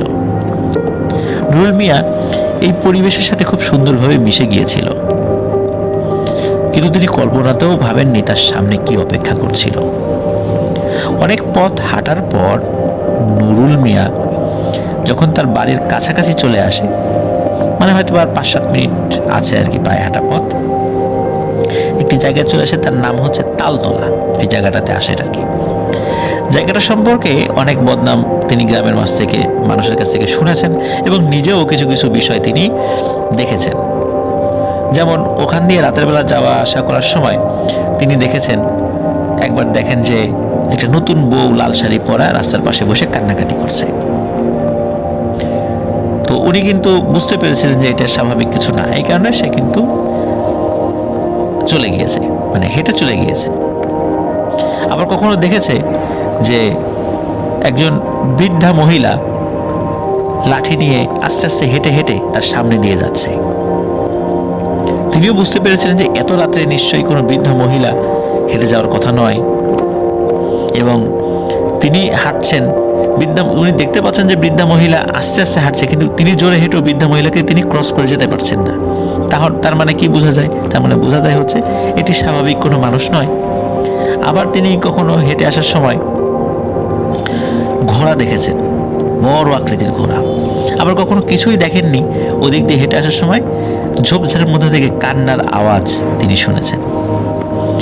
এই সমস্ত বিষয় তিনি যেহেতু এর আগেও ফেস করেছেন, যার কারণে তার সাহসও হয়ে গিয়েছিল মারাত্মক। এসব জিনিস তিনি ভয় পেতেন না বললেই চলে।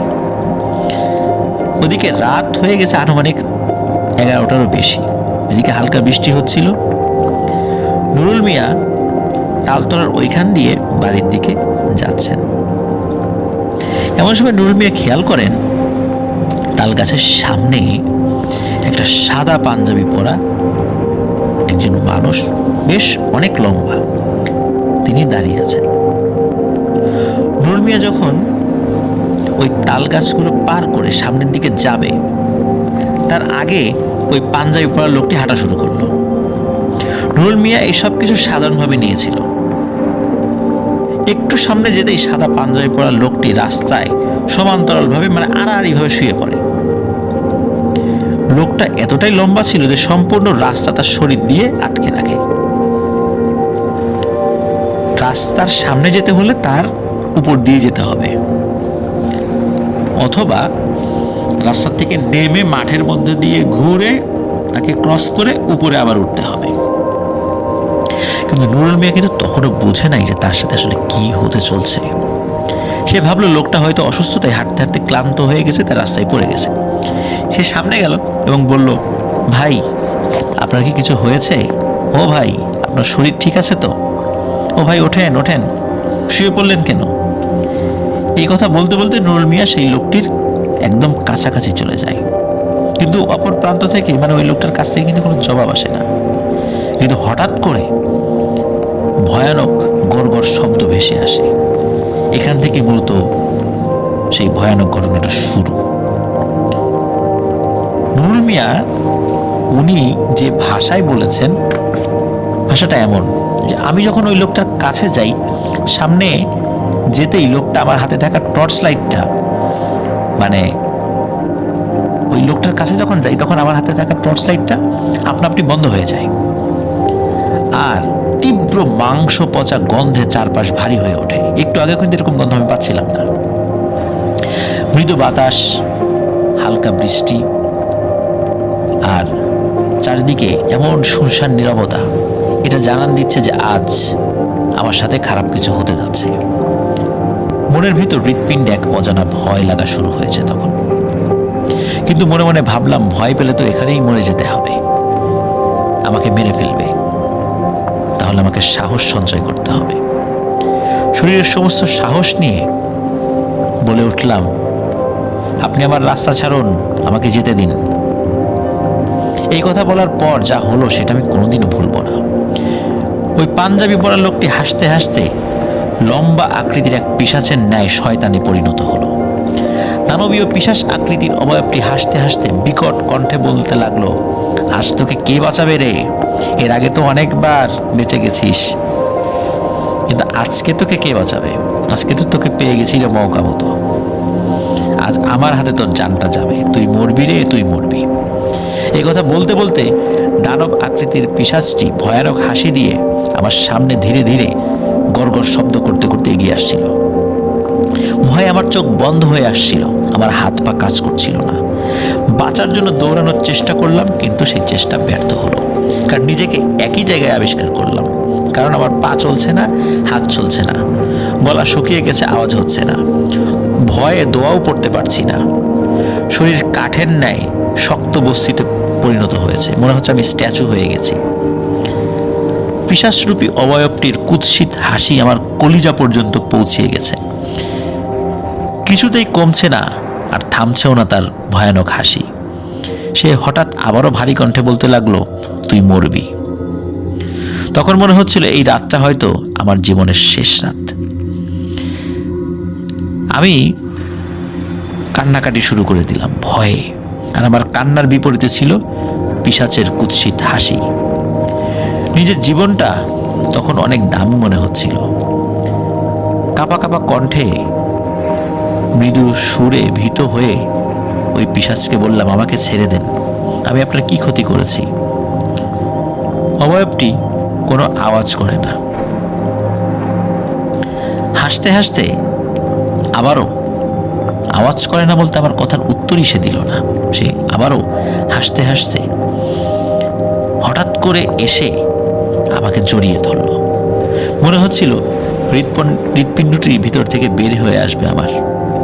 চারিদিকে তুমুল বাতাস মনে হচ্ছিল। আজ প্রকৃতিও আমার পক্ষে নেই। পিশাচের ভয়ানক চেহারা, লাল লাল চোখ, কালো অন্ধকার মুখ আর ঠান্ডা হাতের স্পর্শ আমাকে তিলে তিলে ভয়ের অন্ধকার জগতে নিয়ে যাচ্ছিল। পিশাচের শরীর থেকে লালার মতো কিছু একটা পদার্থ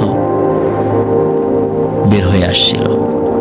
বড় বড় নখের আঁচড়ে জানটা বের হয়ে যাবে এমন লাগছিল আমার। পিশাচের শক্তির কাছে আমার শক্তি অতি নগণ্য। চারদিক থেকে মনে হচ্ছিল ঝড়ো হওয়া বইতে শুরু করেছে। শরীরের সমস্ত শক্তি দিয়ে আল্লাহর নাম নিয়ে বাঁচার আকুতি করেছিলাম। মুখ দিয়ে কোনো আওয়াজ বের হচ্ছিল না, কোনো দোয়াও পড়তে পারছিলাম না ভয়ে, কারণ ওই পরিস্থিতিতে আসলে কোনো কিছুই মনে আসছিল না। তার লালা মাখা শরীর থেকে আসা তীব্র গন্ধ এবং তার প্রচণ্ড শক্তি যেন আমাকে একদমই মেরে ফেলতে যাচ্ছিল, পিষে মেরে ফেলতে যাচ্ছিল। পিশাচটি আমাকে মাটিতে ফেলে দিয়ে প্রচুর শক্তি দিয়ে আমার গলায় আঘাত করে এবং শরীরের বিভিন্ন জায়গায় আঘাত করে। দম বন্ধ হয়ে মরে যাব এমন সময় মনে হলো আল্লাহ আমার দোয়া শুনেছে। ওই রাস্তা দিয়ে একজন লোক টর্চ লাইট জ্বালিয়ে আসছিল। তার টর্চ লাইটটি সম্ভবত 5 ব্যাটারি বা 7 ব্যাটারির টর্চ লাইট ছিল, এমন কিছু একটা হবে। অনেক আলো ছিল।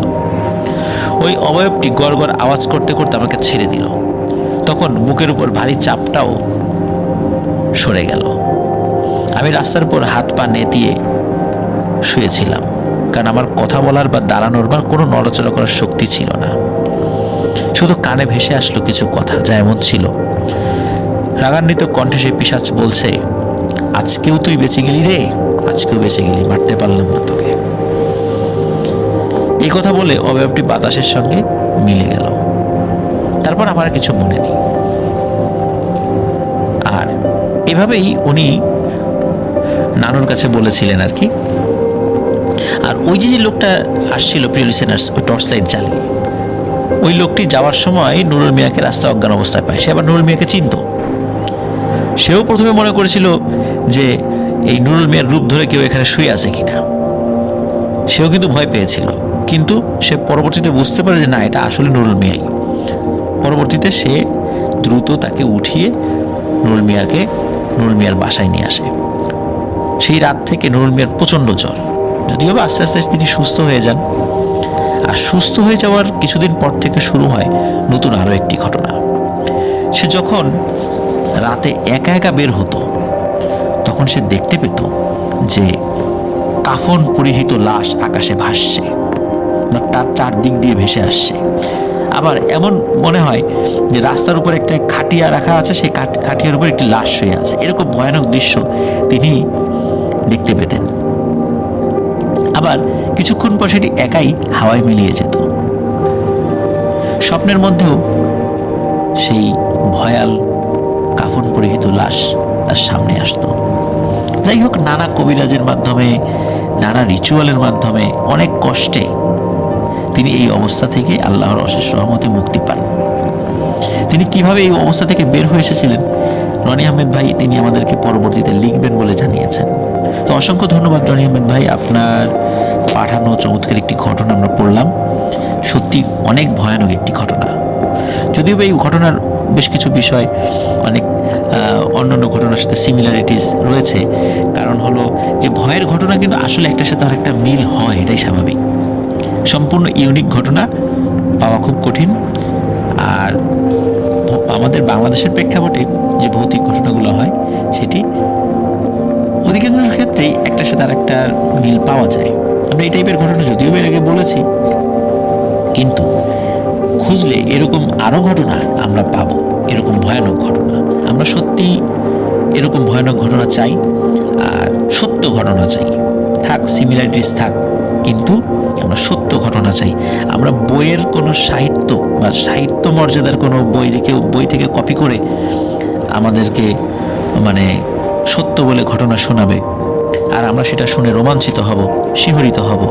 এই ধরনের শিহরণ আমি আসলে জাগাতে পারবো না। প্রিয় লিসেনার্স, আপনারা সত্য ঘটনা পাঠাবেন, আমি সত্য ঘটনা শেয়ার করব। সেটা কমন হতেও পারে, আনকমনও হতে পারে। কখনোই বলবো না যে এটা খুবই ইউনিক ঘটনা, এটা কখনো আপনারা আগে কখনো শোনেননি। হতে পারে আপনারা আগে এই ধরনের ঘটনা শুনেছেন। এই জন্য দ্বিধা করবেন না, সত্য ঘটনাগুলো আমাদেরকে পাঠিয়ে দিন। আশা করছি এই ঘটনাটি আপনাদের ভালো লেগেছে। প্রিয় লিসেনার্স, আশা করি আমাদের ঘটনা আপনাদের ভালো লেগেছে। ঘটনা ভালো লাগলে লাইক, কমেন্ট ও শেয়ার করে আমাদের সাথে থাকুন।